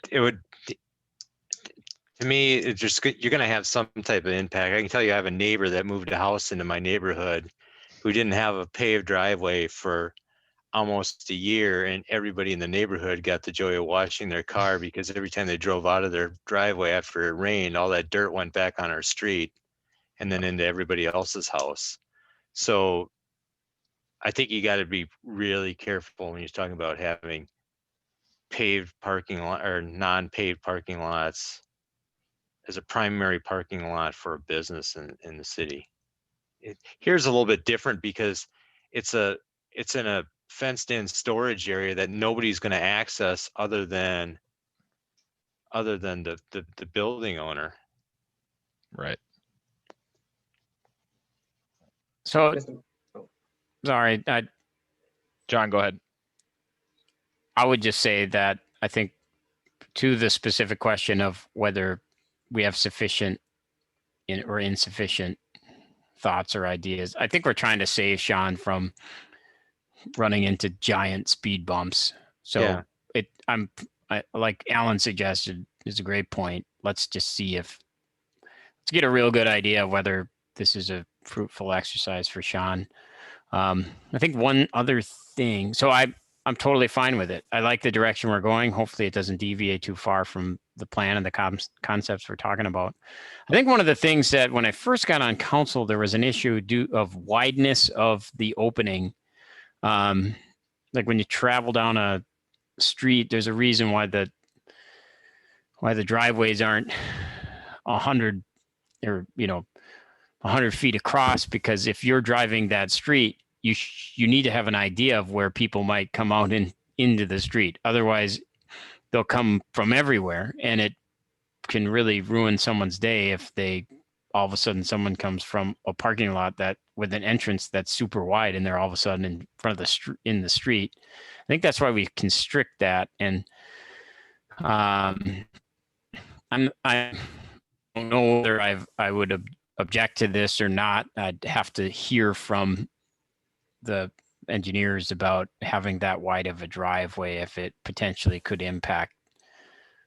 I think I know it's been a sticking point for the lures on both sides of the road. I just want to, that's something that historically has been an issue on something like that, the wideness. And I think it's 82 feet, 72 feet, 82 feet, 72 feet. 72 on here. I just want to make sure that that's something I think everybody should be aware of, that's pretty wide, and it can create problems because people don't know where people could potentially come out into the street from. Otherwise, I think Sean, you've done a good job. Everyone in the city has done a good job in bringing us to this point, and I don't want to lose momentum about this. It's been a heartache for like everybody in the town. Definitely. Brad, were you trying to say something a minute ago? Mayor and Council, I just was going to chime in regarding the parking and just differentiating the primary access parking versus behind the fence. Certainly any parking or access on our paved roads, we'd prefer to have paved parking. If you're into the stanchion or Protec or all those places, you're just dragging all sorts of gravel out. That's more of an infrastructure nightmare, and it deteriorates the road faster as well. So just wanted to say that is a priority from a staff perspective of maintaining that. As far as the access, Councilman Bottom is spot on. Additionally, since these uses are going to be in coordination, ideally the drive should line up together. So there shouldn't be kind of sideways where there's access here and then over here. Ideally, I think they should line up as well. So there's some public safety considerations, and as Sean mentioned, at the staff level, I think we can work on a lot of these things. Sounds good. Yeah, I think so. Sean, does that answer your general question? That I think we have some details to work together on, but I think we can do it. And I think we're all on board with making this work one way or another. My concern, my question originally is, are we going to have blessing to move forward with this and then work through the details? Because when I first presented this in November of 2019, it was shot down and then it was pushed to the back. And as Councilor Schultz said, the idea was just kind of thrown at me quickly, and I didn't have any chance to do any research and feasibility studies. And after spending time and money, that we found out that is not going to work. I go back to the original plan that we had from day one, and I just want to make sure that we're going in the right direction, and that the council's is in agreement that this is a good solution to our current problem. Yeah, I'm definitely in agreement to that, and I think this is the way to go. I can't see any situation where I would be changing my mind on this. Some version of this being what is the ultimate and best solution to fix the whole situation. It's just a matter of figuring out the details with staff in terms of where some of that screening is and the width of the access and some of those things. But other than that, yes, 100% on board. I speak for myself only, but I'm 100% on board. So my next step will be then to have VAA drop a better proposal with more detail to it, and then present it to your staff, and go from there, correct? Yep. Kendra, does that sound right? Well, we first need to change the code. So we first need to get an application to amend the zoning ordinance. We could certainly have that if you'd like run together. We might need some extension to the site plan piece. And it might be challenging while you're still working through some of the standards. So the first thing would be to apply for the zoning ordinance text amendment. But I think it makes sense to have VAA working on the site plan in response to what the code standards are so that we know better really truly where the flexibility is needed as you look at writing the new code. So zoning ordinance application first, and then the site plan IUP application second. And staff had some questions around that too, we have to address, right? As part of tonight.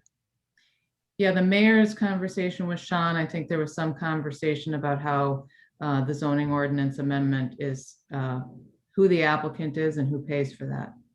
And that was more on my side of the conversation. I talked to Sean briefly about this.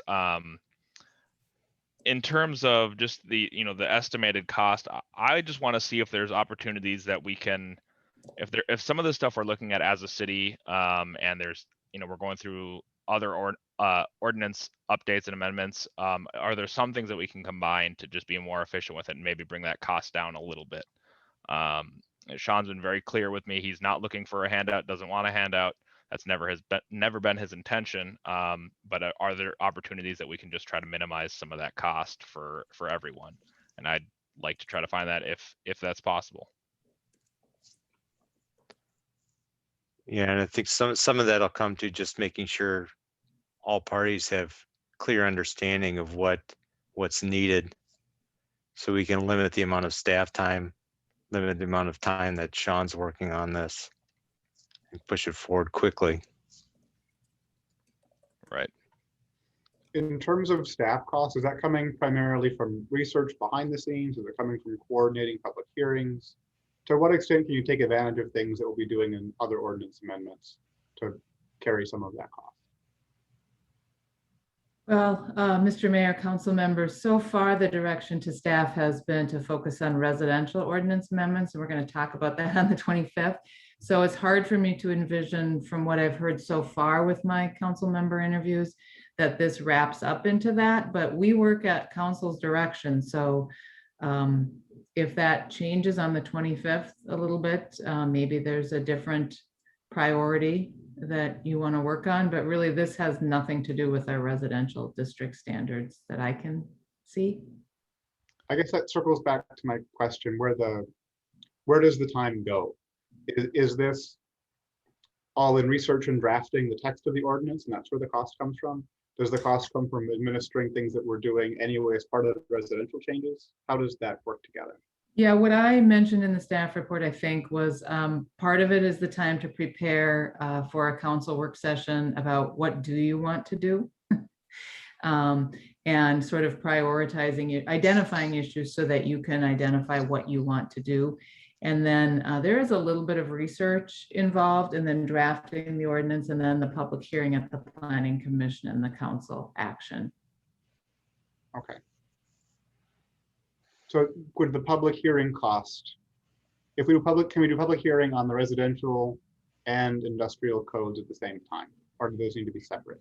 Well, you can. It doesn't really save time. It doesn't save cost, because when I say public hearing, I mean drafting the staff reports and resolutions and ordinances, the documents themselves, and providing any graphics we might need to tell the story, that kind of stuff. I don't know that doubling it up in the timeline saves much. It saves the meeting time because it's only one meeting, but consultants have a flat rate for meetings, so that doesn't help a lot, but it helps a little. Gotcha. Well, I'd say it's just something that we should be aware of as we're going forward, and if we find opportunities to kind of minimize that cost, let's take advantage of it. Sure. And to what extent, I can help in terms of sitting down with you, Sean, and trying to work through some of this, some of your plan, and Kendra, in terms of what I can do in terms of help drafting ordinances or just research. I'm more than happy to do so, and I think most of the council is happy to chip in, and if there's anything that they can do to help. So whatever we can do to kind of get this done as a group, I'm on board with. So Does that count as pro bono for you, Tom? Yep. But yeah, so I think that covers just about everything. Sean, do you have any other questions, any other concerns? What's my next step? What do I need to do to move forward? Let's get this moving. So Brad, can you get Sean whatever applications and documentation he needs to file that? And then I think we should probably, Kendra, you and I should talk. Well, I'll talk to you tomorrow, and we can discuss this as well, in terms of a timeline for some of the ordinance updates and whatever path we decide is the best way to accomplish this.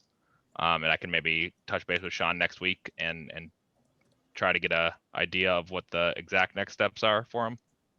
Yeah, we'll follow up with an email. Kendra walked through it verbally, but we'll send an email with exactly that information over to you, Sean. Perfect. Thank you very much for your time. Thanks, Sean. Thanks, Sean. Thank you. Glad to see the progress. Thanks, everybody.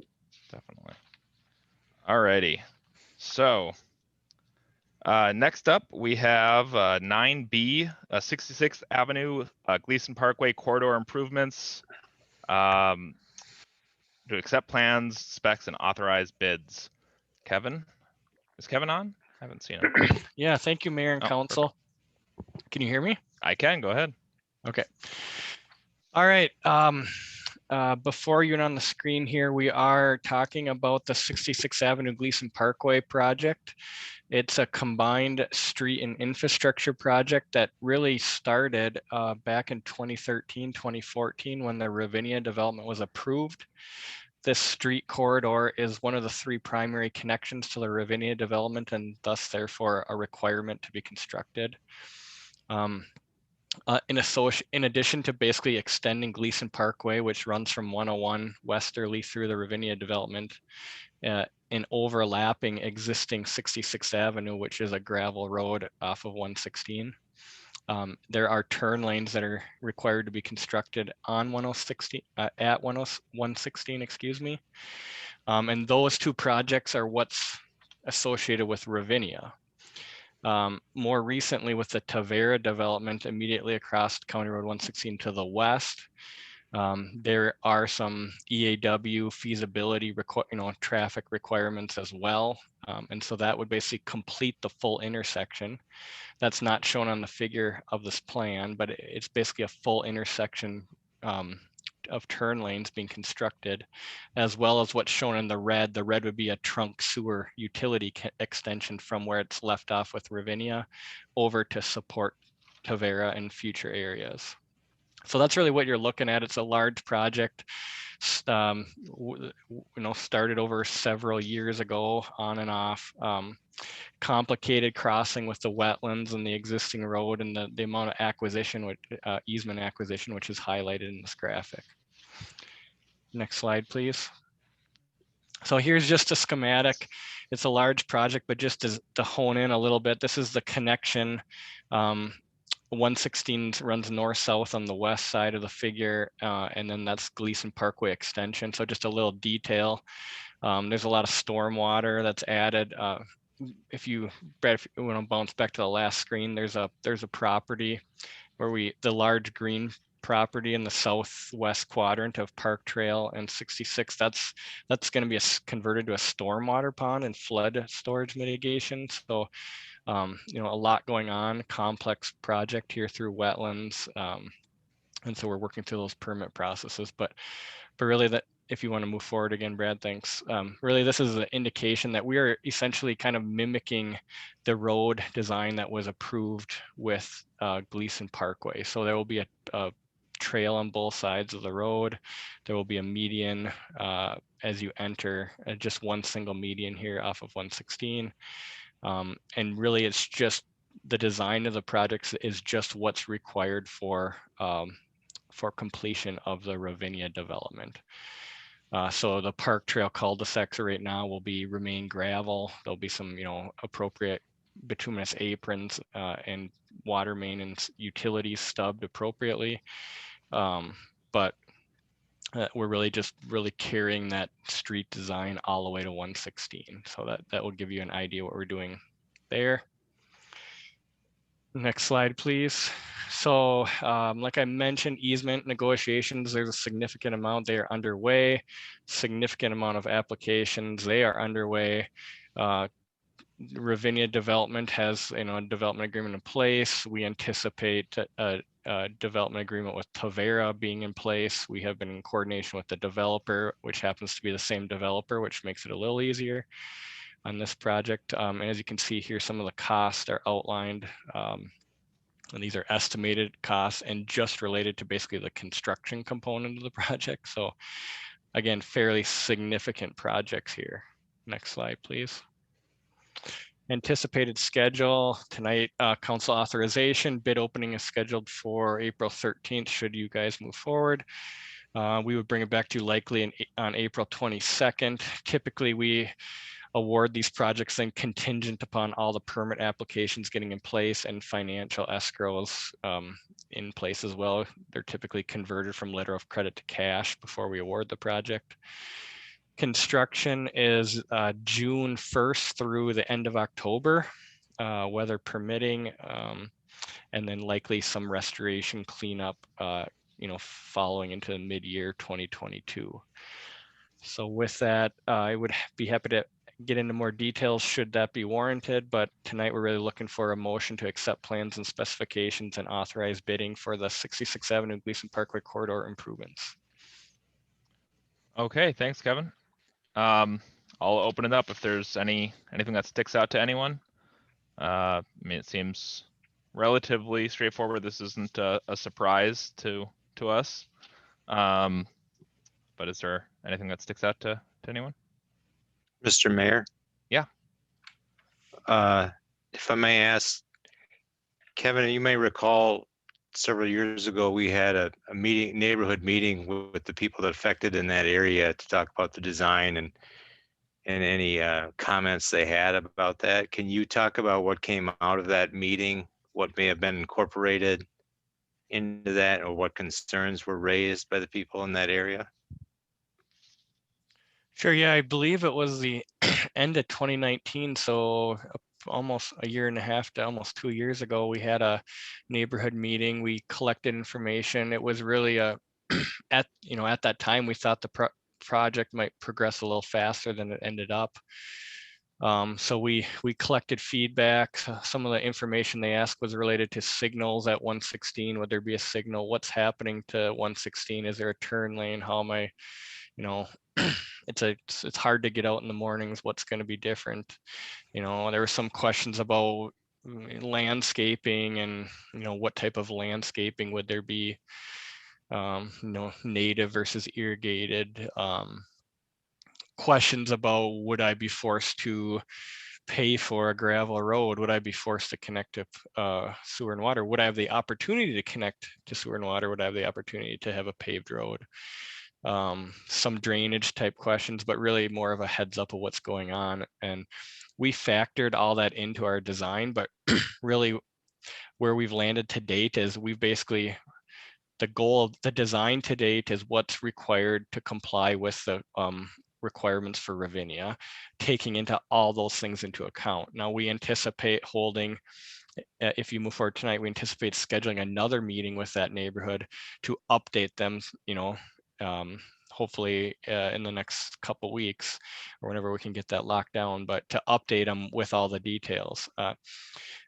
That's kind of two-part. One, because this is developer funded, so these costs, if we tack on extra stuff, it's easier to separate out some of that stuff. And we still believe we can facilitate a lot of their information that we would add to the project. We still have those opportunities ahead of us. So I expect more. If we had a meeting again, I would expect the similar questions about, is there a signal? Is there not a signal? Can we get our road paved? How much does it cost? Now we've gone through some of those studies in Appaloosa Woods, and we're doing that in Corcoran Trail. So we have a little bit better kind of off the cuff numbers, more real-time numbers. They're still, neighborhood specific, but I think we have a lot better information that we can share with them now. But, I hope that answers your question. And then the answer that I keep bringing to is there is no planned signal right now at 116 and Gleason Parkway. Okay, that's county dictated, correct? Yeah, it's county dictated by warrants. We would have to basically approach the county, and I'm summarizing this, argue with them and then say we'll pay full freight in order to get a signal there. So it's not off the table, but there would be no county contribution, and it's something we're planning for as a possibility, but we don't see installing it day one potentially. So we have some more conversations to have regarding that, but you know, we wouldn't have any county assistance likely for a long time because we would not meet warrants. Okay. Can All you right, thank elaborate? What you. is that warrants, Kevin? It's the term that they use, and it just means they have to set up standards for how they achieve or make decisions, basically. So the simplest way that I think of it is if your cross traffic is like equal. So if you have a comparable amount of traffic going north south as east west, that would trigger warrants. A significant amount of accidents, and I don't know the number off my top of my head, but a high amount of frequent accidents would score high on a warrant. Like I said, traffic volumes would score high on a warrant.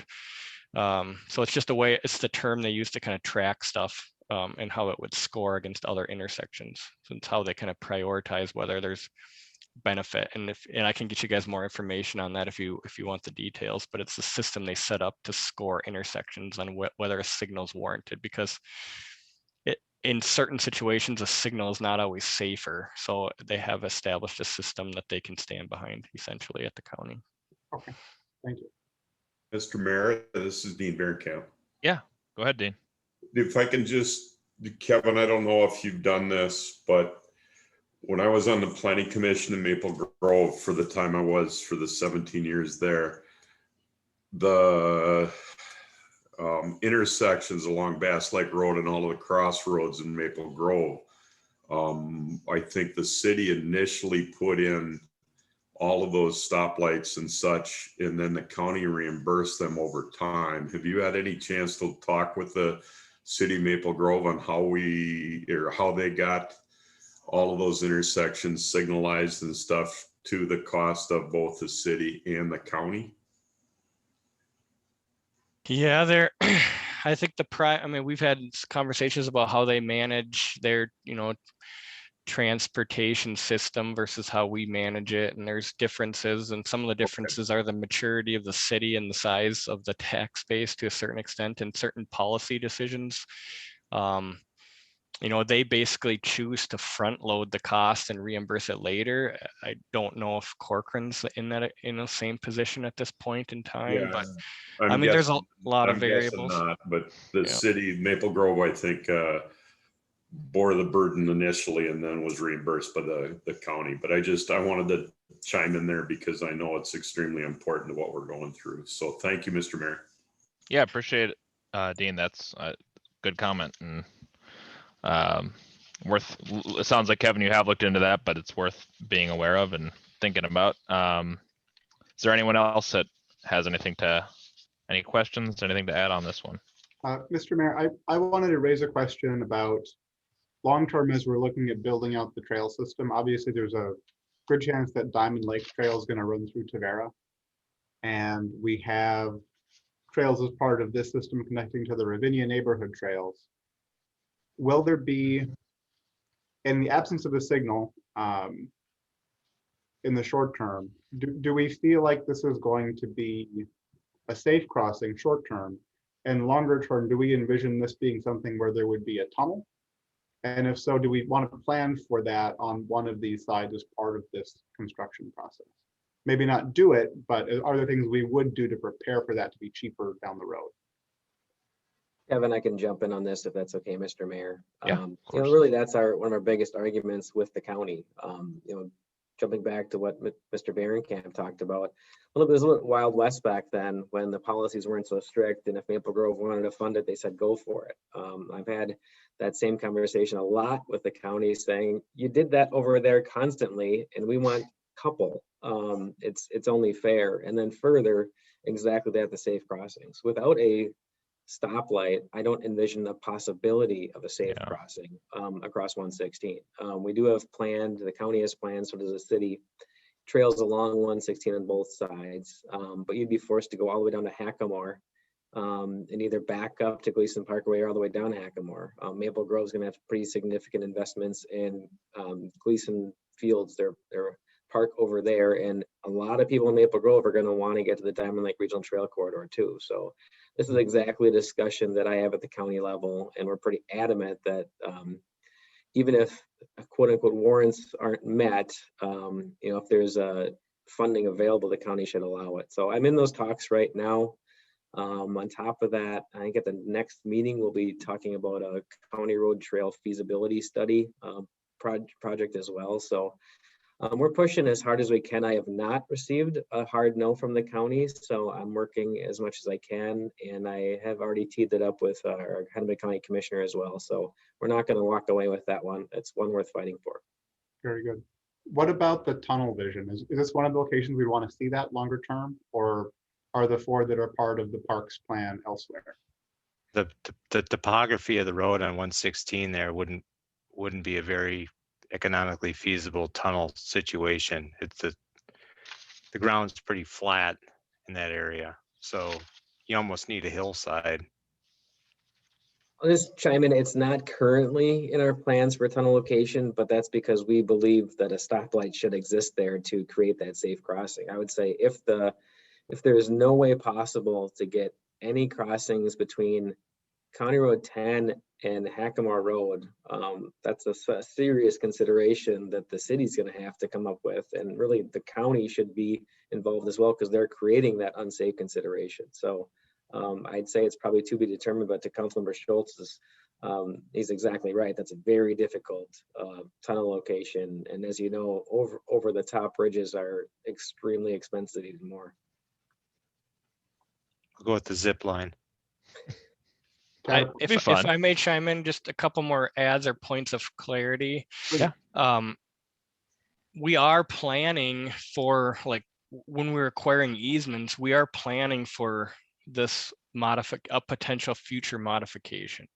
So we're basically setting up the shoulders, and any work within the county road right away goes through layers of review over there. So the county has some design. We are prioritizing kind of the spinning plate theory, for lack of a better name, is we got to keep all options open. So we are, setting the boulevards for future. We are making sure we have easement for future. So, when that opportunity comes, we can, better efficiently add it on. So I guess we're doing what we can to plan at this point. So. Okay. Mr. Mayor. Yeah. In Camp one more time. While tunnels are nice during the day, they do cause issues at night. Obviously, the lighting and who's purchasing the street lights and such for that. And then again, another thing on public safety. The one tunnel that is in Maple Grove, if I remember right, up that goes underneath County Road 30 by the bell tower. There's a Speedy gas station up there and all of those things. That one tunnel, I do believe that there have been some safety concerns. So just be careful on tunnels. While they make sense during the day, night times they can cause different issues. Yeah, that makes sense. It sounds like the best solution for a number of reasons would be if we could get the county to put a light at that intersection, but obviously it sounds like staff's continuing to work on that. But if that doesn't happen, I agree something needs to be done for some sort of pedestrian crossing, because you couldn't get across there as is right now. It'd be if the trail was over the Three Rivers Trail that you were talking about, Jeremy, that would be kind of a nightmare for a lot of people to get across 116 just as is. So definitely a concern. I'll make a motion to accept the plans. All right, I'll second that. And is there anything else anyone wants to add? We'll do roll call vote. McKee, aye. Bottoма, Aye. Nichols, Aye. Schultz. Aye. That carries. Perfect.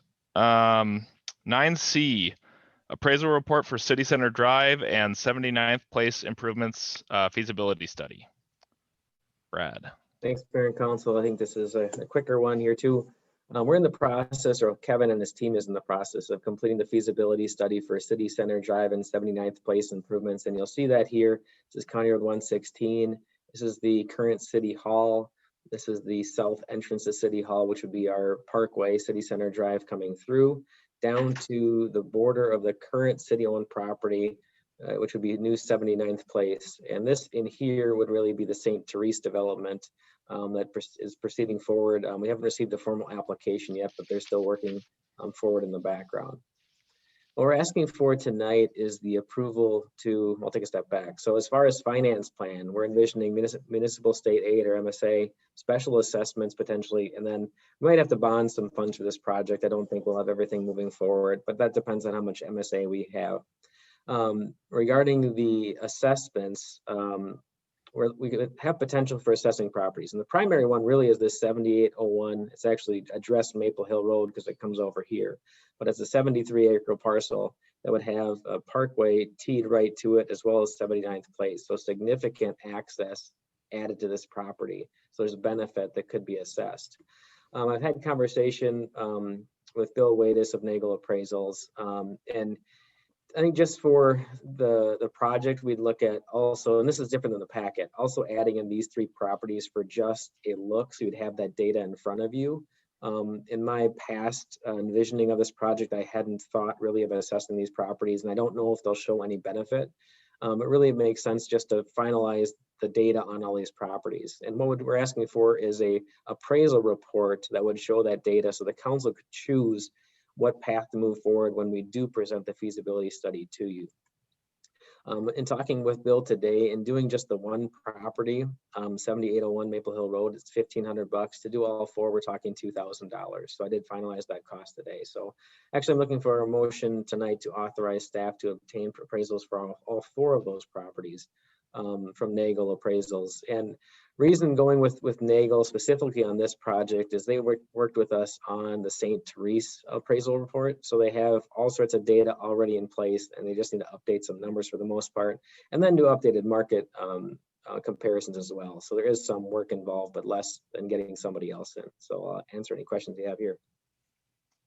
Thanks, Brad. So you said the main property that would be looked at is the Maple Hill Road one, and that alone would be $1,000 about to have this report done?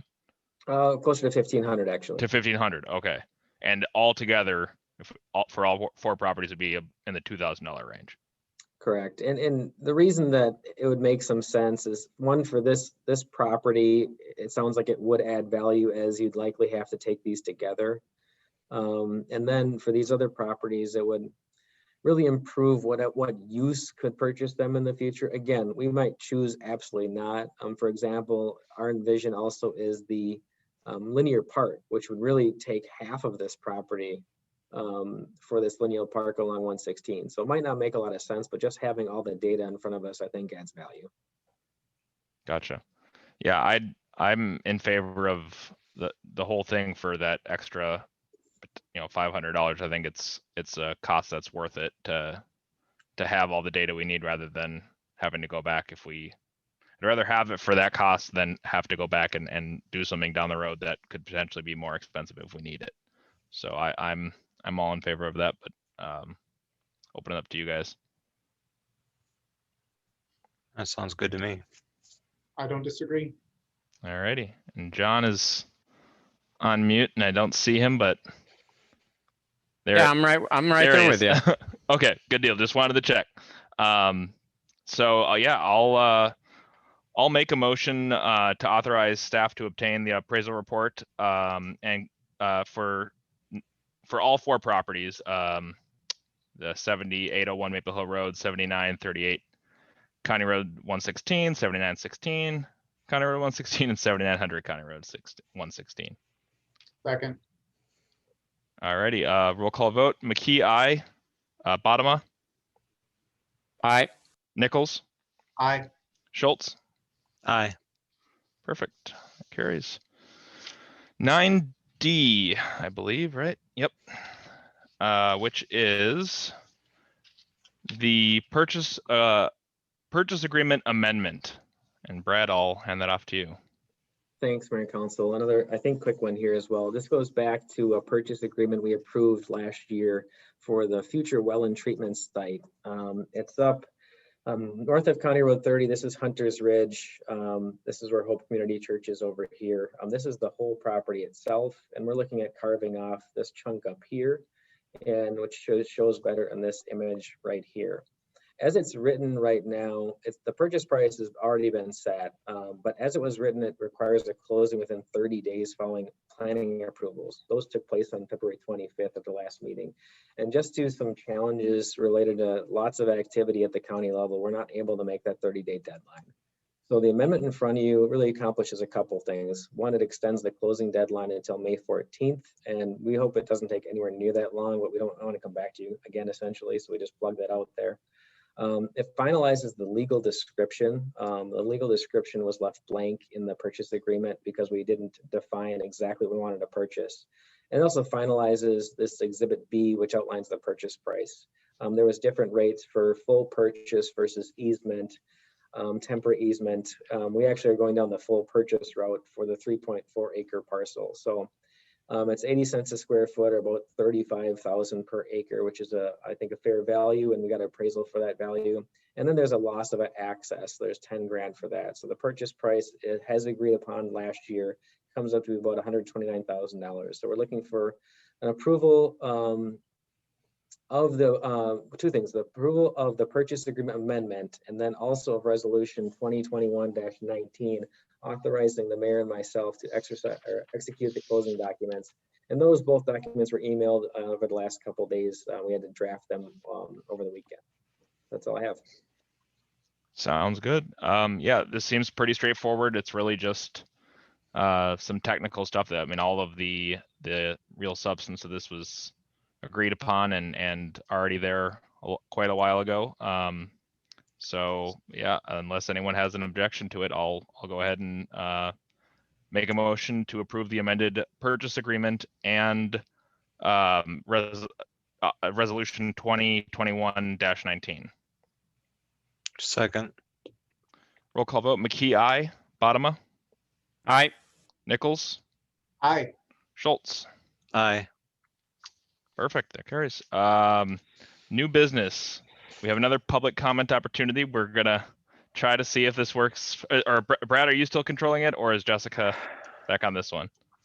Unfortunately, I'm still controlling it, so we'll have to work this out. So yes, I believe it is the dial *9 on the phone, or using the raised hand function, either under participants or actions, I think under the Zoom. Jessica, is that correct? That is perfect. And we can, as a group, if anyone sees anyone raising a hand, keep an eye out. I'm not seeing anyone. I'll watch for it. Sounds good. Let you know. Perfect. Perfect. Well, then we'll move on for now. 10A, which is the 2021 mission, vision, values, core strategies, and short-term goals. Thanks, Mayor and Council. So excited to get to this point here. The council jumped really early on this year. Found a high priority to establish these items to have direction moving forward. I'm happy where we're at, March 11th, and we're already looking at adopting these items, at least getting close to. I think that's pretty efficient use of time. So back in January 20th and February 3rd, the council held two 4-hour work sessions. They were open to the public via Zoom. The active participants were the city council itself, the leadership team, and then Phil Kern was our facilitator, who helped us through the process as well. And it resulted in draft documents, which we're looking at this evening. There was an amendment to our vision statement, really was less of a focus on the town center itself, but keeping really the main items. So the city of Corcoran will become a vibrant, connected community while preserving its natural character and agricultural roots. And I sent these out and I didn't hear anything back, but I guess one method might be best just to pause on each item to see if there's comments, if that's okay, Mr. Mayor. So Yeah, works for me. I wonder if anybody has any comments on this or if we can move on to the mission and forward. So I'm good with is the red line draft in the packet, is that the only changes for this? That is correct. Okay. I approve. Looks good. I don't have any problems with it. I just hope we don't have to readdress it every year going forward. Well, we'll all be here next year. So That's right. Yeah. So a little bit of time. Regarding the mission, I won't go through this. This is really a reaffirmed mission statement. So I don't think there's any comments really needed on this, but I will pause for a minute. I'll keep moving, it's late. Mostly reaffirmed value statements. The 6 were reaffirmed: honesty, ethics, integrity, community pride and partnerships, efficient and effective service delivery, community safety, fiscal responsibility, responsible decision making. The one that was amended was this one regarding transparency. And I have that in the packet. This was adaptable and proactive leadership before. And I did my best and I got some feedback from a couple of you. But this is what really the finalized version was. That's in the packet. And again, I'll pause, I guess, on this one of transparency.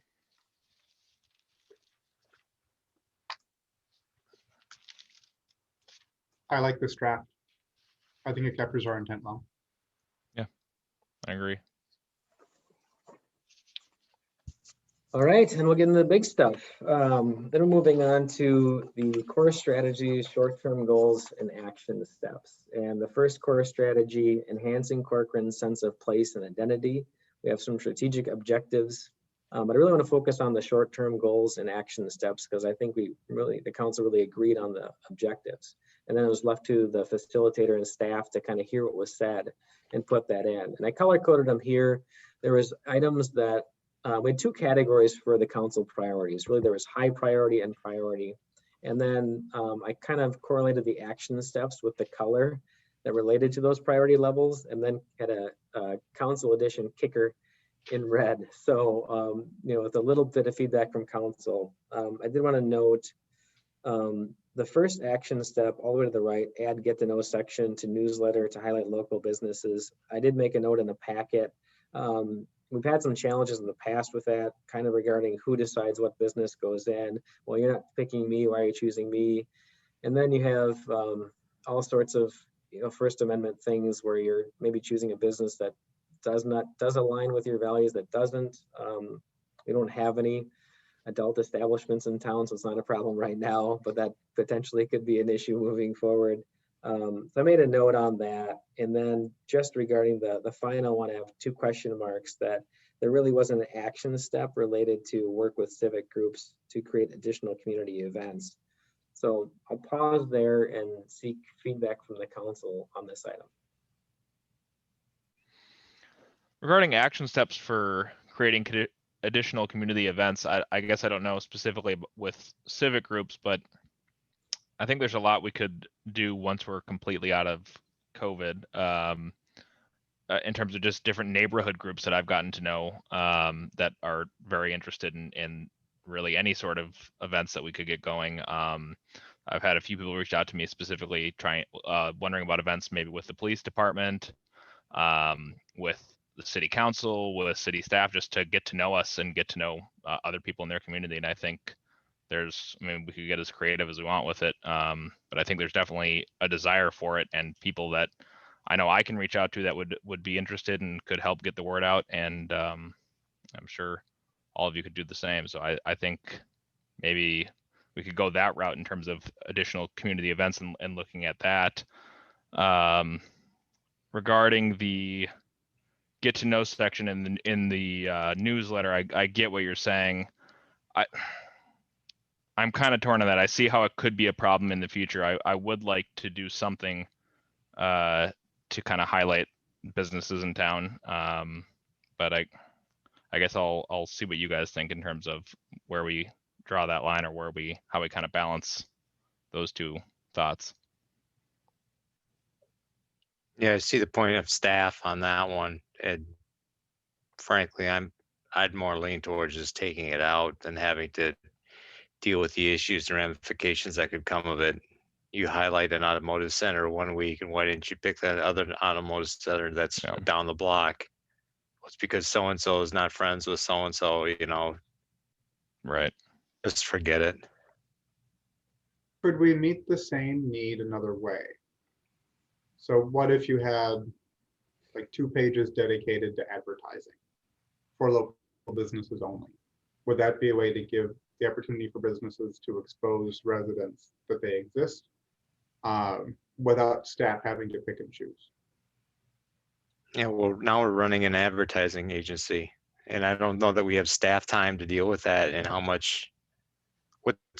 it's not going to add a whole lot of value in that regard. I mean, I will add, we actually did do that in the past. We actually had advertising. You could just buy a block of certain size and everything.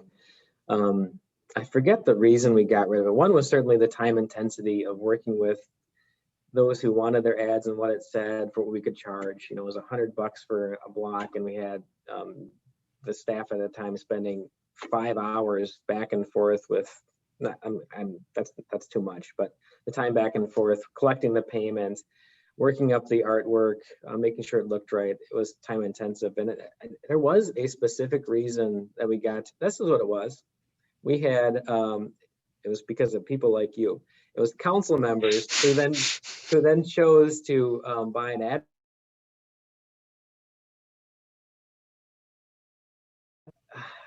Some council members, so then the city was basically endorsing a council member, it felt like, because they bought the ad. I gotcha. So the freedom of speech stuff gets really, really tricky, and cities do it. Maple Grove does. How they usually get around it is they farm it out to an outside agency to do their newsletter, and they say, here, you can handle advertisement. And then they say, well, it wasn't the city of Corcoran that chose the company, it was the advertising company. So there's ways to get around it, but then you're talking outsourcing the newsletter, which potentially could happen someday. And I think the spirit of it was to somehow collaborate with, it came out of our meeting with the local businesses, how to collaborate with the city to make people aware of the businesses in our town. And is there a way to do that? And I think I don't even remember who threw this out, but it was sort of like, it might have been me. I don't know. I won't take credit for it, and I won't take credit for it being a stupid idea. But it was like, how can we help bring some attention as a city to the town? And part of me feels like that's not necessarily the role of government, but is there a little something we can do to say, oh, by the way, these are the businesses in Corcoran? I try to use them. I think we all try to use them, but some people just aren't aware of them. Right. I think one way that we could jump around this is it is 9:30 at night, and I do think there are ways we can do this. I mean, we could change the action step to, staff to present options to accomplish, the intent of the council. I could wordsmith that at a future meeting. It's been done before. Communities do certain things. I'll probably brainstorm some ideas tonight, but I think we do know the intent. I did want to highlight the newsletter, kind of specific issues related to some of that stuff. But if it's acceptable to you, we could present options at a future meeting. That works for me. yeah. We can get creative with instead of kind of pinning ourselves into a specific thing with the newsletter. We can, like you said, get creative with different ideas, and if there's something we can do to help promote the businesses in town, fantastic. And I think there's a level of communication with a number of businesses in town that maybe wasn't there before, that I'm hopeful I know it's a good thing that they're being more involved, and if there's something we can do to help that, fantastic. Back to number 4. Does anyone have thoughts on the community events, the action step for that? And we'll just jump in there with the silence. There's no need to have action steps. I mean, just at the staff level, if we know that that's a goal, it gives us guidance that that's something we should continue to do. Gotcha. I just don't want to make you feel like you have to have a specific action step. This does provide direction to staff. I've always felt like a community event was a community event and government should stay out of it as much as humanly possible. Fair enough. You know, maybe some of that more naturally does just happen with, you know, maybe people individually on the council if they're having events with people in the neighborhood that in the community that they've gotten to know, or you know, if there's opportunities as a city, and obviously if it's going to be multiple of us, there would have to be something in that capacity. But I don't disagree with what you're saying, John, about how much of that is the city's role to host that. I think if there's some things with the police department or other things that we've done in the past that we can maybe expand on in the future, that'd be great. But I don't know if we need to specifically prioritize having certain types of events, you know. Yeah, and I don't think we have to actively work at that. We can passively do it. I mean, people have contacts with the JCs and the Lions, and you know, you can envision something similar to the Corcoran days, but on a smaller scale that some of these groups may want to initiate throughout the year. You know, and just the city's willingness to listen and be open and work with them, I think it just says a lot. Yep, I 100% agree. That's what I was trying to say, but much better put. Okay, so I guess on to the next one. Sure, our next two here, the next strategy is to provide diverse community amenities and recreational opportunities. So we have a couple strategic objectives. Really the short-term goal is pretty, I mean, it's a small statement, but it's a gigantic item: develop and implement the city's Parks and Trails plan. And then we had complete a County Road Trail Corridor feasibility study, seek funding for phase 1 city park improvements. And the addition was, which aligns with the Parks and Trails Commission priority of finalizing details to complete Wildflower Park. So I'll stop there.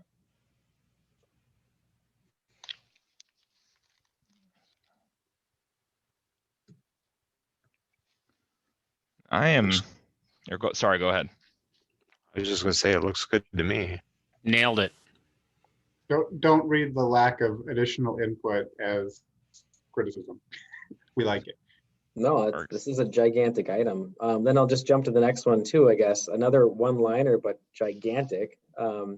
Maintain excellence in safety and security net for our community. We have our objectives there, but one of the short-term goals is develop and implement the work plan for fire services. So really present the work plan to council for adoption and incorporate moving forward. So a gigantic endeavor. But a good one. I'm on board with that one. Good, because they're your ideas. Yep. What lunatic proposed this one? Next one here, ensure high quality market driven growth. A lot of high priority, as you can see here. Several objectives, the short-term goals: complete review of specific sections of the city code, including the zoning ordinances, to increase incentives, incorporate the vision of the city, update the Northeast District design standards, facilitate expansion of broadband coverage, development of an economic development, marketing, and business development plan, encourage and empower the Planning Commission to explore long-term issues and propose actions. So the first three have pretty relatable action steps directly to them. We're working on one of them already, and we're starting the internet review. 4 and 5, I have the comment regarding the development of an economic development, marketing, and business development plan. I need to say development less to start with. But looking for what an action step really was related to that. And then, you know what, I think the 5th one's just fine without an action step. You heard from the Planning Commission tonight and you said, yeah, go do that. I actually could just say, you know, I could put schedule work sessions for the planning commission to work on that. We heard that tonight, but so maybe specifically is related to number 4. And without anything else, I would take out a couple words of development.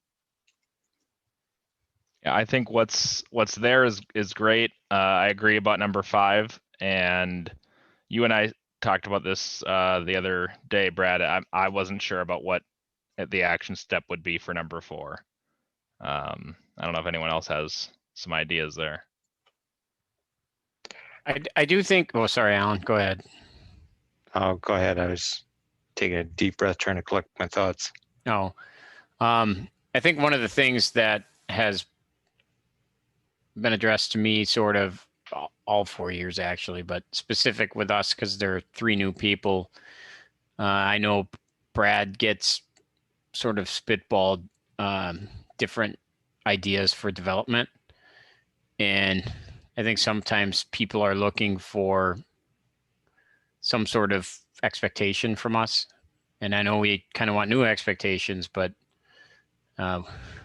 it might help to just have a conversation around that sometime as to what our values are, because all of us are sort of in a line, but we've got nuance. And I think that'd be helpful for any future. We put market driven, but it's not as if anything that comes in here goes. And I think from other people's perspective, they may want to hear a little bit more about the council's thoughts or visions. Yeah, so maybe an action step is to continue some work sessions about that to discuss that. Yeah. I mean, I'm open to it. I mean, I kind of have an idea. People ask me, what's the council's perspective? And I'm like, well, we haven't really come across anything that would give anybody anything to go on yet. Right. Yeah. We had a really good work session. I think it was like the first year I was on the council, John might remember, where we brought in some commercial development leaders. And we had city planner, I think from what was the city of Carver, something like that. City administrator, yeah. City administrator. And it was a good open dialogue talking about economic development and what drives economic development in an area and what comes first, rooftops or businesses and how you attract businesses. So maybe we need some more education around that. But I think people are craving tax relief, and to me, a lot of the tax relief is driven by the shift in taxes from residential to commercial, and how do we build our commercial base in town? And I don't know the right answer to that, but I think it's something we definitely have to work on and come up with a plan versus just waiting for things to happen in a limited space of commercial. And when commercial does come to town, now we've got residents up in arms because it's next to them. So I would agree that maybe work sessions and maybe bringing in some specific experts to kind of educate us and to help get some ideas going might be the right first steps towards that. I'll offer, we certainly could piggyback really a business work session on the previous item we talked about. That's a full work session. We talk about ways to help market businesses as well as promoting businesses to business needs in general. I think that's a work session fully together there. Yeah. I know, yeah, but Manoj has a lot of passion around what can we do in the code to encourage and simplify things. Definitely. For businesses. Maybe that's a good fit at the kickoff of that effort. And maybe we think about even having some type of open house with area businesses and find out, what their thoughts are on how we can attract businesses or maintain businesses in the city, and what impediments the city causes. Mm-hmm. I know there's been some interest specifically with a number of businesses, and we've been looking at doing something once we're fully free of COVID restrictions and once City Hall is in a state that we're able to have people in it. But I think there'd definitely be a huge interest in something like that. So that'd be great.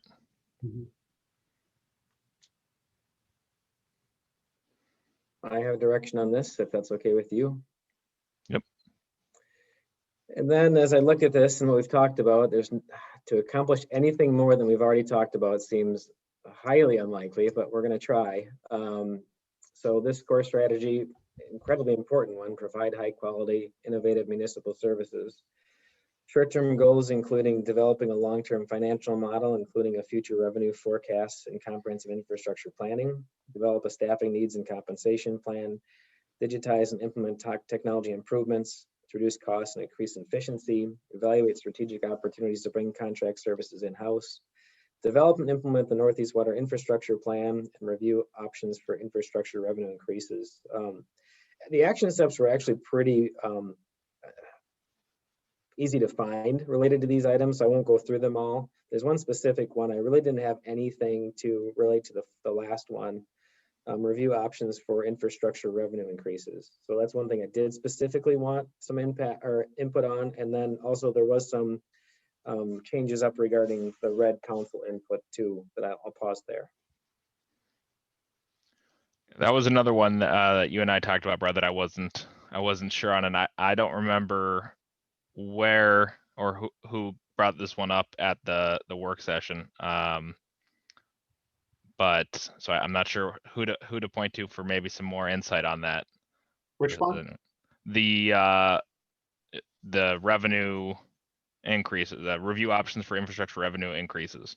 Oh, I think I mentioned that one. So this came about in our discussion of how do we more fairly fund paving of gravel roads and spread the cost evenly across the city and create basically some kind of a continuous funding source to support that infrastructure development. So we had talked about the ideas of franchise fees on gas and cable and things like that as one potential option. And I think there were a few others that were kicked around as well.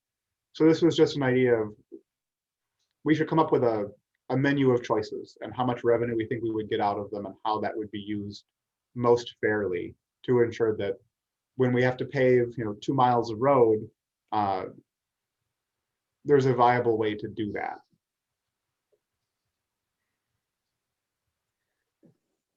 So, and thank you, Councilman Nichols. And I also got a text from Kevin reminding me we also talked about stormwater utility fees, those types of things to do projects too. So I could certainly, that could be a work session discussion as far as the action step. I could refine that to be more specific. Sounds good. Let's do that, and that's the end of this, right? Of the goals or the action steps. It is. I will Okay. classify this as ambitious. Yes. You talking about, when you say this, is it just the last one or is it the whole thing, Brad? I'm sorry, say it again. Were you saying the ambitious part is the last one or the whole thing in aggregate? Well, the last strategy alone could be ambitious, but in aggregate, of course, yes. I think that like this last goal is, or this last page is like the least sexy list of things. Like none of us are going to campaign on this, but actually this is the one that turns internal on how the one list on internal and how we can make the city operate better internally. And so I don't want this one to take a back seat because it's not that interesting or as interesting, but it's probably like the most important one. I would agree. I did campaign on, to some degree, 3 and 4 and 5. Well, that's because you're like me. You're like this wonky, nerdy guy that cares about this stuff. That's a compliment because I'm like that too. This is like. I take it as that. All right. So, Brad, do we have some general direction for what we the couple things we want to maybe tweak there and some work sessions ahead. But Yeah, I think a very specific direction. You know, the final document, the core strategies and the table, that's going to be a working document. But I think Mhm. there wasn't too much changes, and I think I'm comfortable with the council as of, you know, formally either adopting these via motion or by at least consensus saying move forward as directed. I think a motion is kind of helpful to at least you know, adopt the mission, vision, values, and core strategies at the very least, and we can keep working on the short-term goals and action steps, or all of the above. This will be a living document. I'll have kind of hopefully quarterly updates. I'll schedule all of these items into meetings moving forward to keep us going. And then we'll just kind of have, as we cross off action steps, there'll be a note of when this took place, and we'll just keep working on it, and we'll see what we can accomplish. sounds good. So I guess if we just go with the direction to take care of the short-term goals and action steps, and then I'll make a motion to adopt the mission, vision, values, core strategies for 2021 as So moved. amended. So moved. Bottom. I thought Tom moved. Oh, well, then he can second it. Second. Bottom. All right. McKee, aye. Bottom. Aye. Nichols, Aye. Schultz. Aye. Perfect. All right. Kevin, MS4 stormwater permit work plan. Thank you, Mayor and Council. This item before you is really related to the MS4 stormwater work plan. Part of it is what we have to do. And then the second part of it, which we'll get to, is really a little bit more forward looking and what we want to do. Recently, the MPCA just issued what they call their MS4 Phase 2 general permit. And now there's a ton of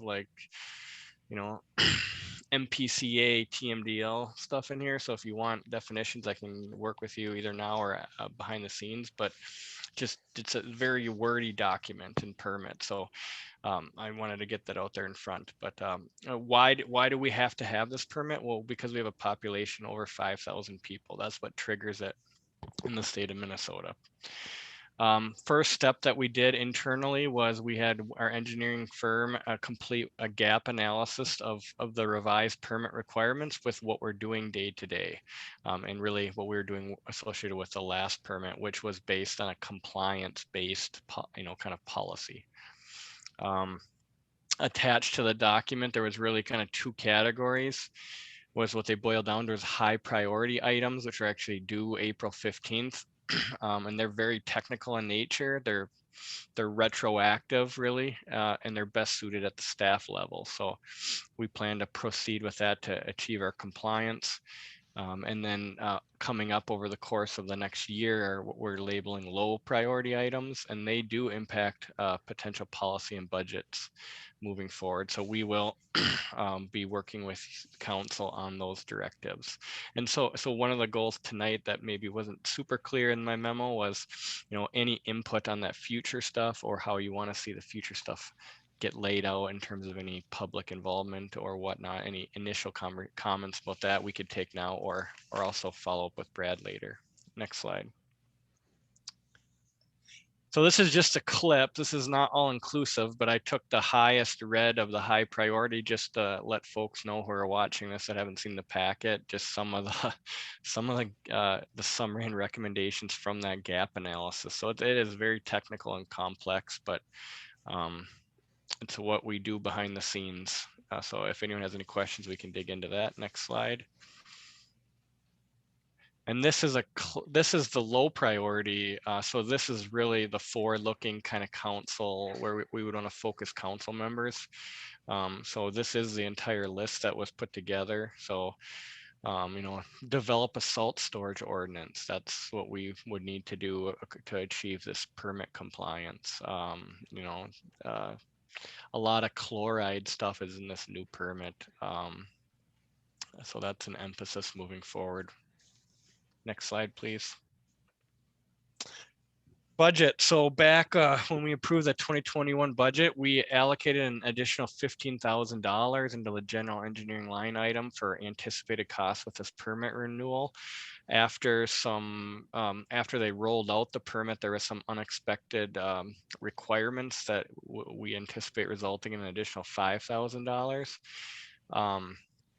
We think that just due to the overlap between the 2021 and 2022 budgets that we likely will not overrun, but we wanted to throw that out there now and get that approval ahead of time just to streamline the process.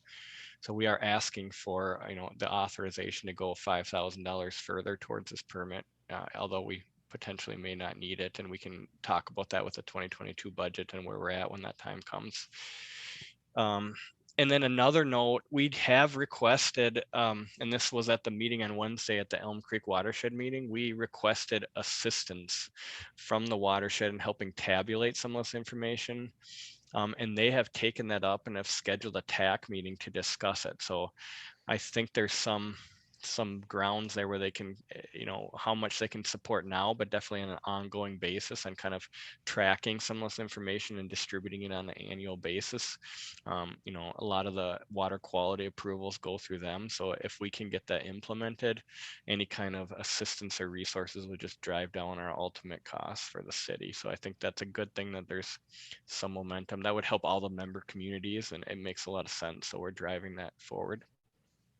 And again, really, other than taking feedback or questions on what we're doing, we are asking for a motion to approve Wink Stantec to complete the MS4 stormwater permit work plan as presented with an amended budget increase of $5,000.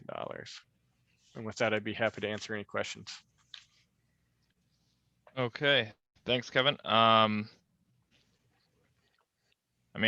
It seems like a situation. Doesn't actually complete all the extra work. Is that correct?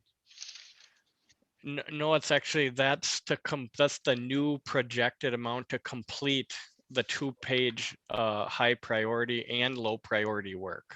Okay. So the attachment, basically the new revised projected amount to complete the entire permit process, it got increased from 15,000 to 20,000.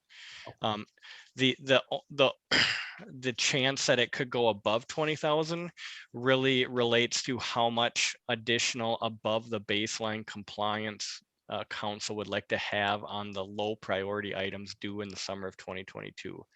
So if you guys have an initiative that says we want to do a thorough evaluation and a lot of public involvement and a lot of public outreach, well, if that request is made by you, we will bring back any budget implications at that time. So that's where that feedback on the future items, whether it's tonight or just at a staff level in your meetings with Brad or with me, if that works, that's where the budget could go up. But we anticipate if we maintain a kind of the approach we've historically taken, we anticipate covering the 2-page gap analysis in that $20,000.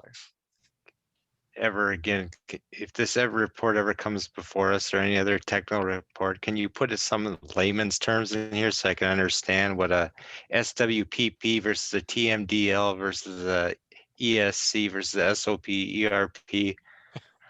I looked at that and I'm just going to go with it because I would have spent years figuring out what it is and whatnot.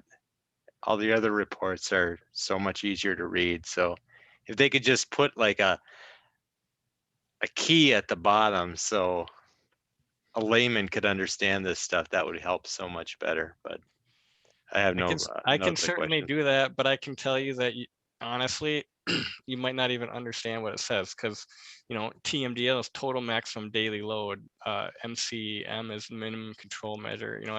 They're still complicated, just titles, quite frankly. But yeah, we can certainly add keys in the future. Yeah, that's better than me guessing at what the letters mean. So for a tiny bit of history, I was on our I represented our watershed before I was on city council, and I think it was 2.5 or 3 years. And the person before me was said it'll take you 2 years to figure out even what they're talking about during the meetings, and that basically was true. And so I was just basically a schmuck going to these fancy watershed commercial or meetings. And eventually I was like, I couldn't be on the council and the watershed at the same time. So we put a lot of due diligence in having qualified people talk about this. And that's why Kevin is on it and former mayor is on it, because it's super technical. And thankfully we have Kevin. And Kevin and I spent a long time together on Monday walking through this, and I had trouble with it too, Alan, and I was on the watershed for 3 years. So it's complicated and way beyond just a common citizen to represent us. Like, we used to have a watershed rep that was just a regular old person. And no one wanted to do it. So I ended up doing it. And so it's complicated. And Kevin, thanks for taking time with me. Yeah, no problem. So regarding the budget increase, someone want to take a crack at a motion at that? Are we all on the same page there? I'll make a motion. Okay. Or do we have to motion? Do we have a motion? Yeah. You want to make a motion to Complete the MS4 stormwater permit rec plan as presented with the amended budget increase of $5,000. Perfect. I'll second that. All right. McKee, aye. Bottoма? Aye. Nichols? Aye. Schultz? Aye. Okay. Work session schedule. Brad?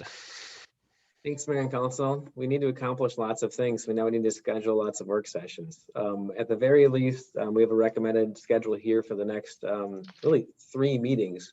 March 25th, this is the residential zoning district ordinance updates. This follows the work plan that you approved. I'm recommending an April 8th meeting on staff planning and compensation philosophy. That's related to really some of the work we just talked about approving, including adding some finance assistance and how that affects the staff moving forward. And then along with the previous item, the work plan had a joint meeting with the City Council and Planning Commission on standards on April 22nd. On top of that, in the packet, I put forward a recommendation of potentially wanting to continue scheduling work sessions, perhaps before the first meeting of the month, to discuss items we've already been talking about and directed staff to continue forward, such as stormwater, finance, facility planning, fire service, internet, economic development, contractual service review, those things that I knew we were going to talk about tonight. We'll need to find some time to talk about those, because right now it's 10 o'clock at night and we're still talking about beefy subjects. We need some more time occasionally. So one, for sure, looking for action to call the first 3 meetings, and then looking for council direction. Since the council is all together right now, the mayor can simply call these meetings. There doesn't need to be a motion or vote, but you can accomplish it whatever way you'd like to do it. Okay. So, I mean, I think the first 3 we've at least talked about it at some level before, so I don't think that's a surprise to anyone. What do you need from me to actually officially call those? You could just say I call the meetings at March 25th, April 8th, and April 22nd as outlined. Perfect. Then I will call the meetings on March 25th, April 8th, and April 22nd as outlined. Mr. Mayor, I will not be there on April 8th. Okay. Just FYI. And that should be fine. So that. Well, that doesn't make me feel good. I don't mean that. No, I'm just kidding.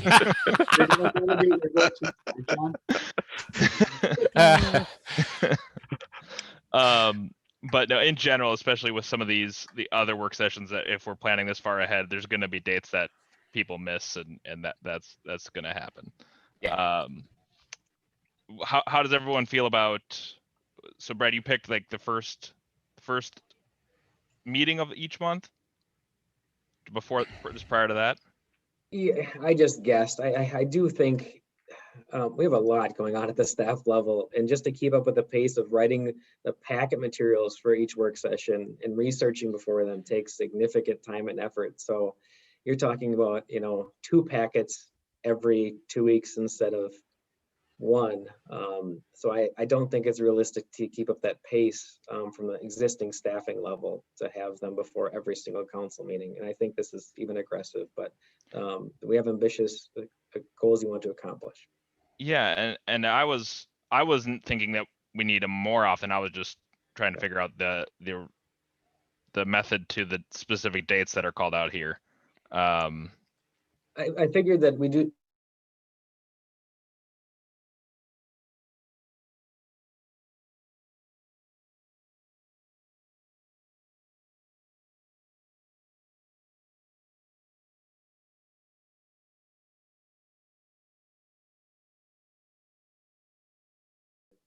At upcoming council meetings as well, if that's okay. Or I could send out a draft to the council, just an email before that even. Some of it's just gonna align with the time needed to accomplish the goals you just really walked forward. So I'm gonna have to really work within that to accomplish the goals in a timely manner. Like obviously budget is gonna probably take a work session at some point. And that has a timely, probably June feel to it, so. Okay, thank you. So this would be more of a penciling in those dates, and we can get into the specifics as we get closer and as we kind of figure out what we need to prioritize. If that works for you, that works for us. Works for me. Any objections, everyone else? I concur. Perfect.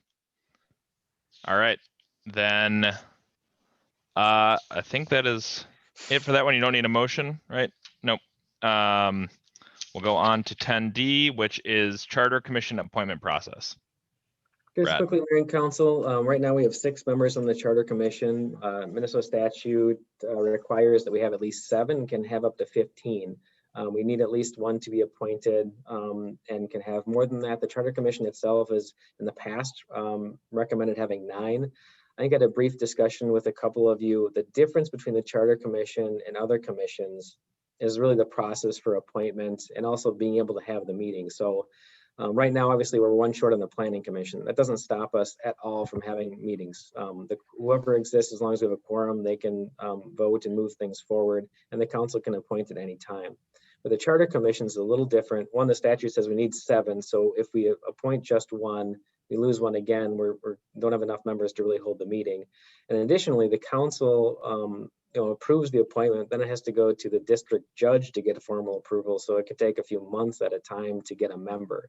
So it may be wise for the city council to consider having more than the 7. That being said, the Charter Commission typically meets once a year, and there is time likely to appoint somebody. So all that being said, we have 2 applications in hand right now for the Charter Commission after advertising for quite some time, and looking for the council to direct how that process would like to move forward. When we discussed the Planning Commission, there was some talk about not requiring a full public meeting that's open to everybody. So having the mayor and another member interview candidates and make those recommendations to the full council. So that's an option, or the full council or some other format you do so wish. Gotcha. I mean, I'm not sure how we've done it in the past, or if there's been one particular method that we've used in the past. I think that, like you said, some of the points that were brought up with the Planning Commission and how we're doing that makes sense to me to do it for this as well. But I'm certainly open to hearing what you guys have to say on it. So the last time there was a vacancy, I believe the selection process was just a council review. There was an interview process. I would be fine proceeding with that this time as well, and just take some time to review the applications and then discuss as a group as part of another session.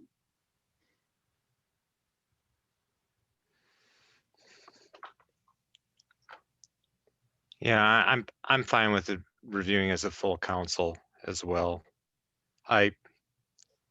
Manoj isn't here, but I want to continually urge that he should consider stepping down from the Charter Commission. He's to be on a commission that oversees the city council that he's also on. Doesn't make sense for an aesthetics viewpoint for the city. Does that 6 right now include Manoj? Right. Why would it not? I think if he doesn't step down, we actually have to take action as a city council to force him off. That's such a conflict of interest. Where was this attitude when Brian Lother was on both at the same When time? he was appointed by the council. Brian, there wasn't, well, one thing, there was no charter commission meetings when he was on council that I'm aware of. No, there were, and he chaired There it. definitely was. We definitely had a conversation around that. And it was because it was a temporary appointment that we would be okay with it.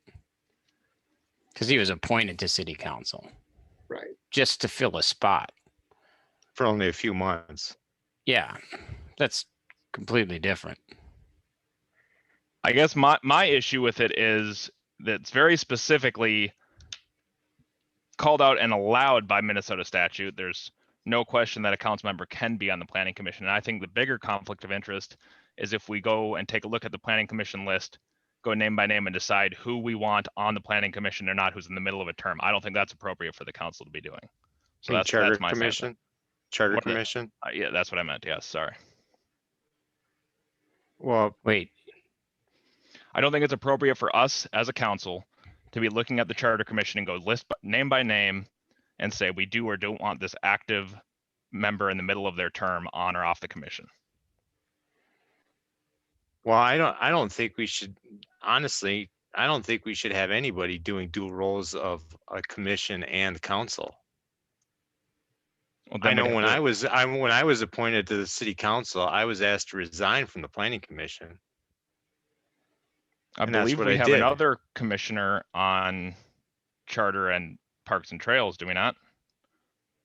So We if do. that's, Well, wait, Right, we have one member who's on Parks and Trails Commission and Charter Commission, not on council, but correct, we do. have a They're- dual role. But those are just we're advisory elected, board. yeah, we're elected officials. I get that. I was just, you said that serving on two commissions at the same time was an issue. I think we're diverging from the I would topic agree. I'd want an opinion on. So has anybody disagree with the idea that we should review as a council and select the next candidate? I have no problem with that. I mean, and is it a two-parter, whether we talk about it in public and also open to the idea that we would have 8 and like if both people turn out to be good candidates who aren't elected officials in our town, would we consider adding, I'm just kidding. Would we consider adding both? I think we need Or- to keep it an odd number. Right? For the sake of not having ties.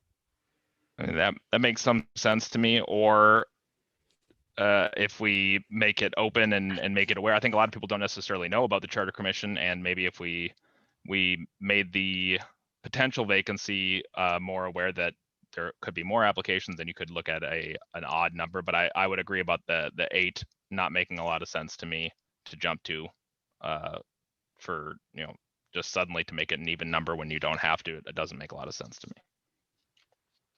Well, honestly, I think the number should be 7 versus anything, but I understand the issues with maybe not having a 7th person there, but you run into that with any commission not having a quorum. You Right. get too many people and it just gets too hard to make decisions. Yeah, I'm fine with 7. And we have to get to 7 at some point. So I think that should be our priority. And then if it's something we want to evaluate down the road, we can do that. If we want to evaluate having more, maybe filling it to 9 at a later date, or if we decide 7's good, then we just leave it at that. So we have 2. So let me see if I have it straight about the planning commission. The plan is to have staff and city council people kind of whittle that down to 1. And then you're saying for the charter commission, we would have both of them be spoken to in public about the position. And then we as a council would make a decision on one of them during the course of that meeting. So am I right about that? 2 different processes? And I'm not against it. I'm just asking for clarification. Just a point of clarity, it'd be the mayor and Councilmember Nichols, who's the liaison of the planning commission, looking at the candidates and bringing that to council themselves. The staff role is simply, here's the candidates in front of you. Just to clarify that. For the Charter Commission. Planning Commission. The process for the Planning Commission was selected that the mayor and Councilmember Nichols review the candidates and bring that. Yeah, to- yeah. so, But the Charter Commission process is entirely different. Well, that's what we're discussing. Yeah. I think through the charter, what I was envisioning, looking at option 1, was that the council would come and discuss, not that the individual candidates would present themselves and make their case in front of council. And I think if you wanted to reach out to the applicants and get a sense for where they're at and learn about their perspectives, you could probably do that ahead of time. So- Thank you. Thank you for clarifying that. So certainly we could have each of the candidates recommend they reach out to each of you individually with the notifications that the decision will be made on X meeting. And then the only public process would be a motion and vote to appoint 0, 1, or 2 at that meeting instead of interviewing. Okay, I understand that now. But John, is your point is why would we have a different selection process for one commission over another? Well, I guess I was asking for clarification that it is a different process for one over the other. And would Manoj be able to vote on a Charter Commission member if he's on the Charter Commission itself? Just, I'm not advocating for or against, but we need to clarify whether that's legal also. Yes, that would be an acceptable action. All the only concern always is the perception and disqualification of process, because this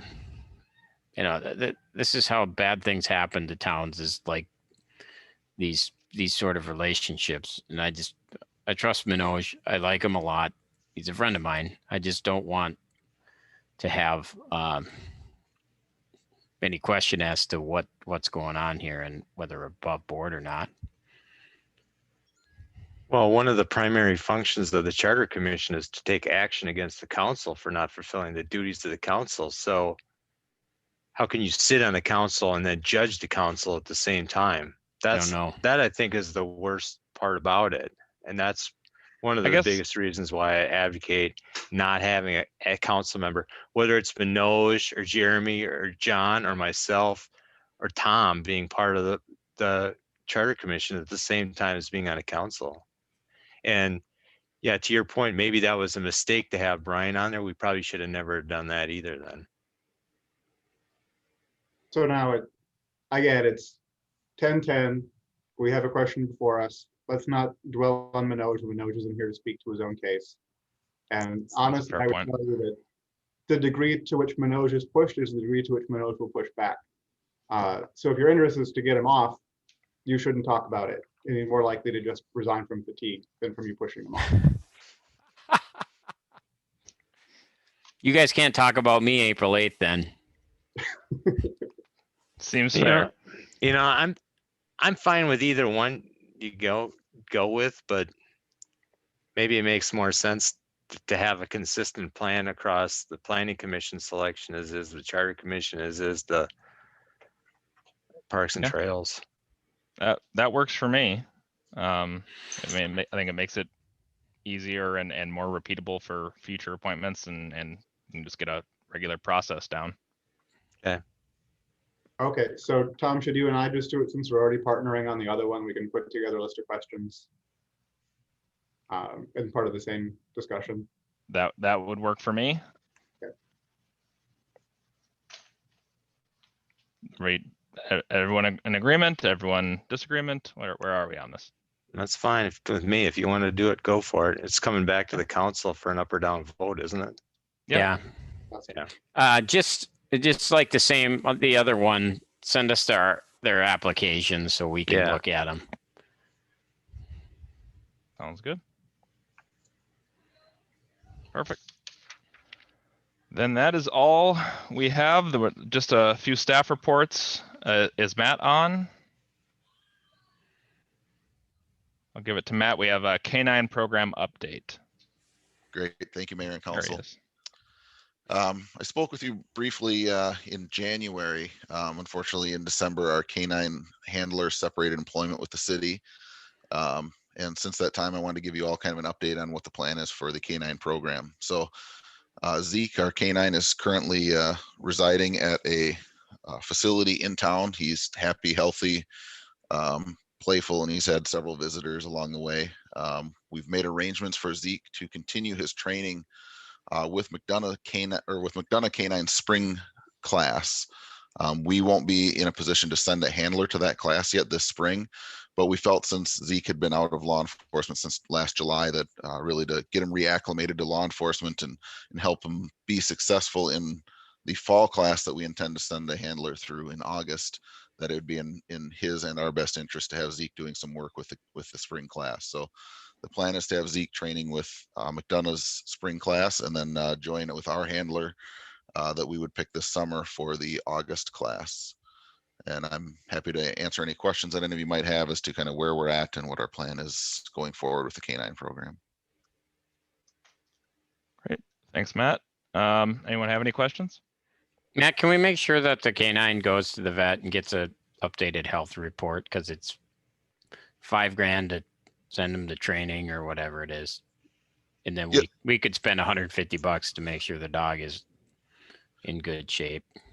Yeah, we did a full workup on him in January with all the testing and that kind of stuff. And we're going to continue getting all of the care that he needs and monitoring his weight and those kinds of things. And they're aware of that, both the current place where he's staying and his future handler are, up to speed on his medical records. And we're making sure that he's getting seen as what is recommended by the veterinarian.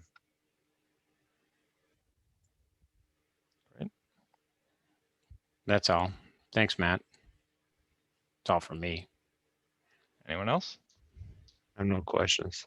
Okay, then we will go on to the 2021 Assessment and Board of Appeal Equalization Report. Brad. Mayor and Council, just wanted to highlight the report that the county assessor provided to the city, which was provided to you. The really biggest piece of information that I shared in the emails, the $100 million of new construction last year in Corcoran, which is just amazing, double the year prior. It also does show the average increase in market values to various types of properties. I will note that I do have an agenda item coming up at a different meeting to discuss the potentially moving back to the local Board of Appeal and Equalizations. Councilmember Bottom was asked to talk about that, so that's not for conversation tonight. This is really just a heads up of where values have come in. And I've answered any questions, but we'll have more information as we develop the budget moving forward for 2022. I do find it interesting that industrial and commercial have gone up by so much in a time when many of them are more vacant than they've ever been. It's the third year in a row too. It is surprising.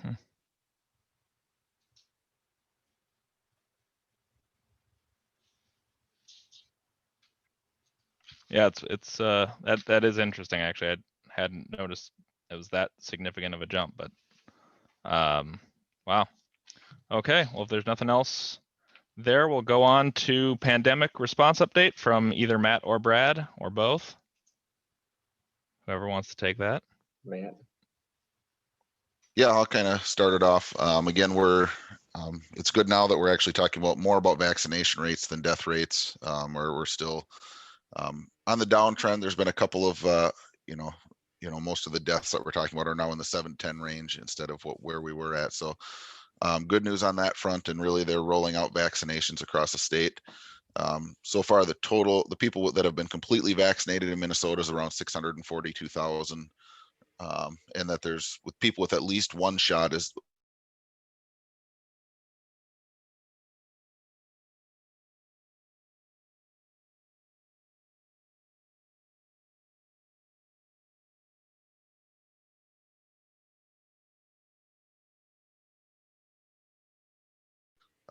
setting, trying to stay as COVID friendly as we can, and still trying to manage through the remodel with the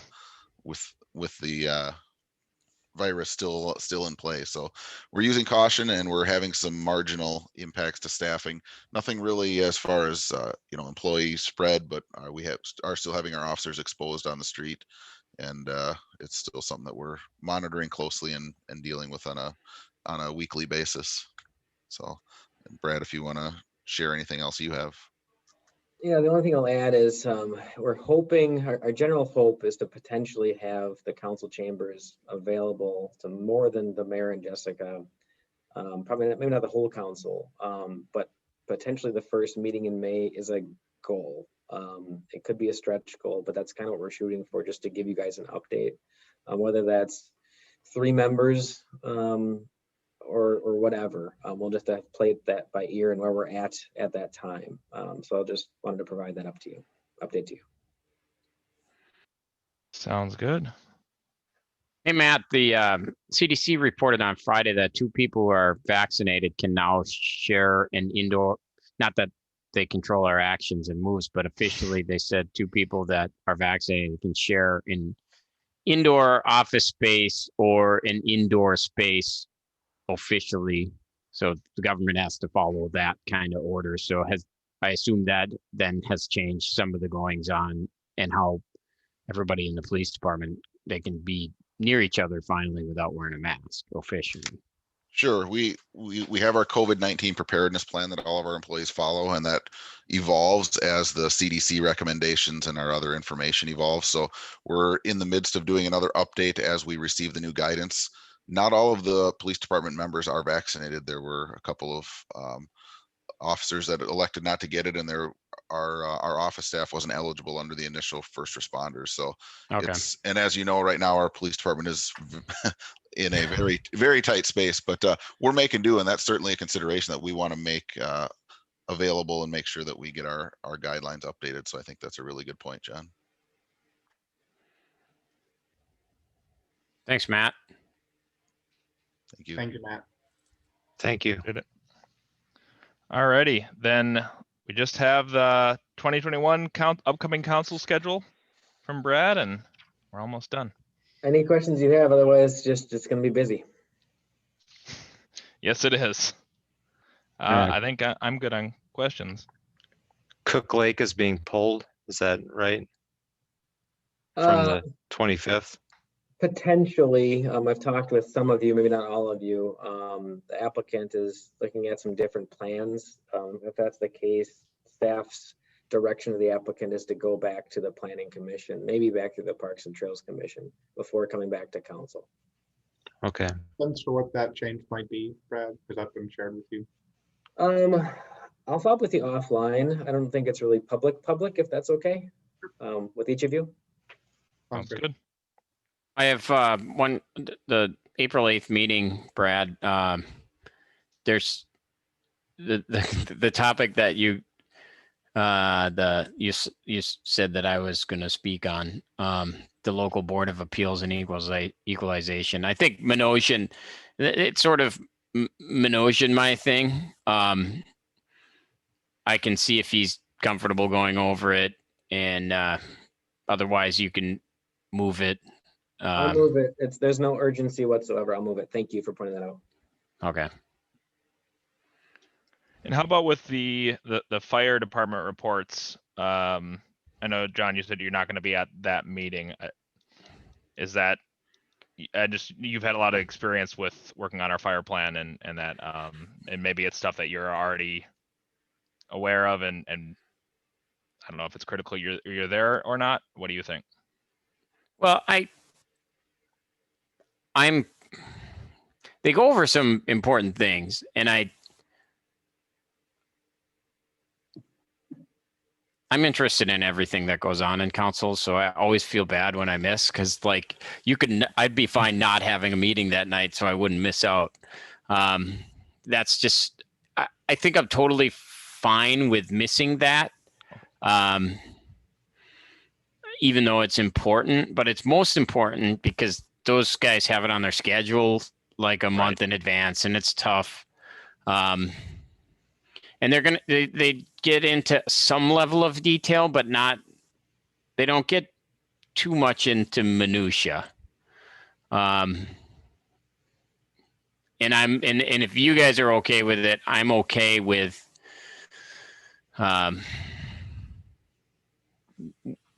missing it. Sounds good. And I mean, you'll still get the packet and you can watch it online if you want. And Thank you for asking. I really Oh, yeah. appreciate that. of course. Anything else? I don't really have any questions or see any other issues or things that surprise me. So as long as no one else sees anything, I will make a motion to adjourn. Second. Alrighty, McKee, aye. Bottoма, Aye. Nichols, Abstain. Schultz. Aye. Good thing you did that after John, or we could have had trouble there. Yeah, no kidding. Thanks, Alrighty, guys. Thank you. Have a See good ya. one. Thank you Too. very much. Bye. Bye.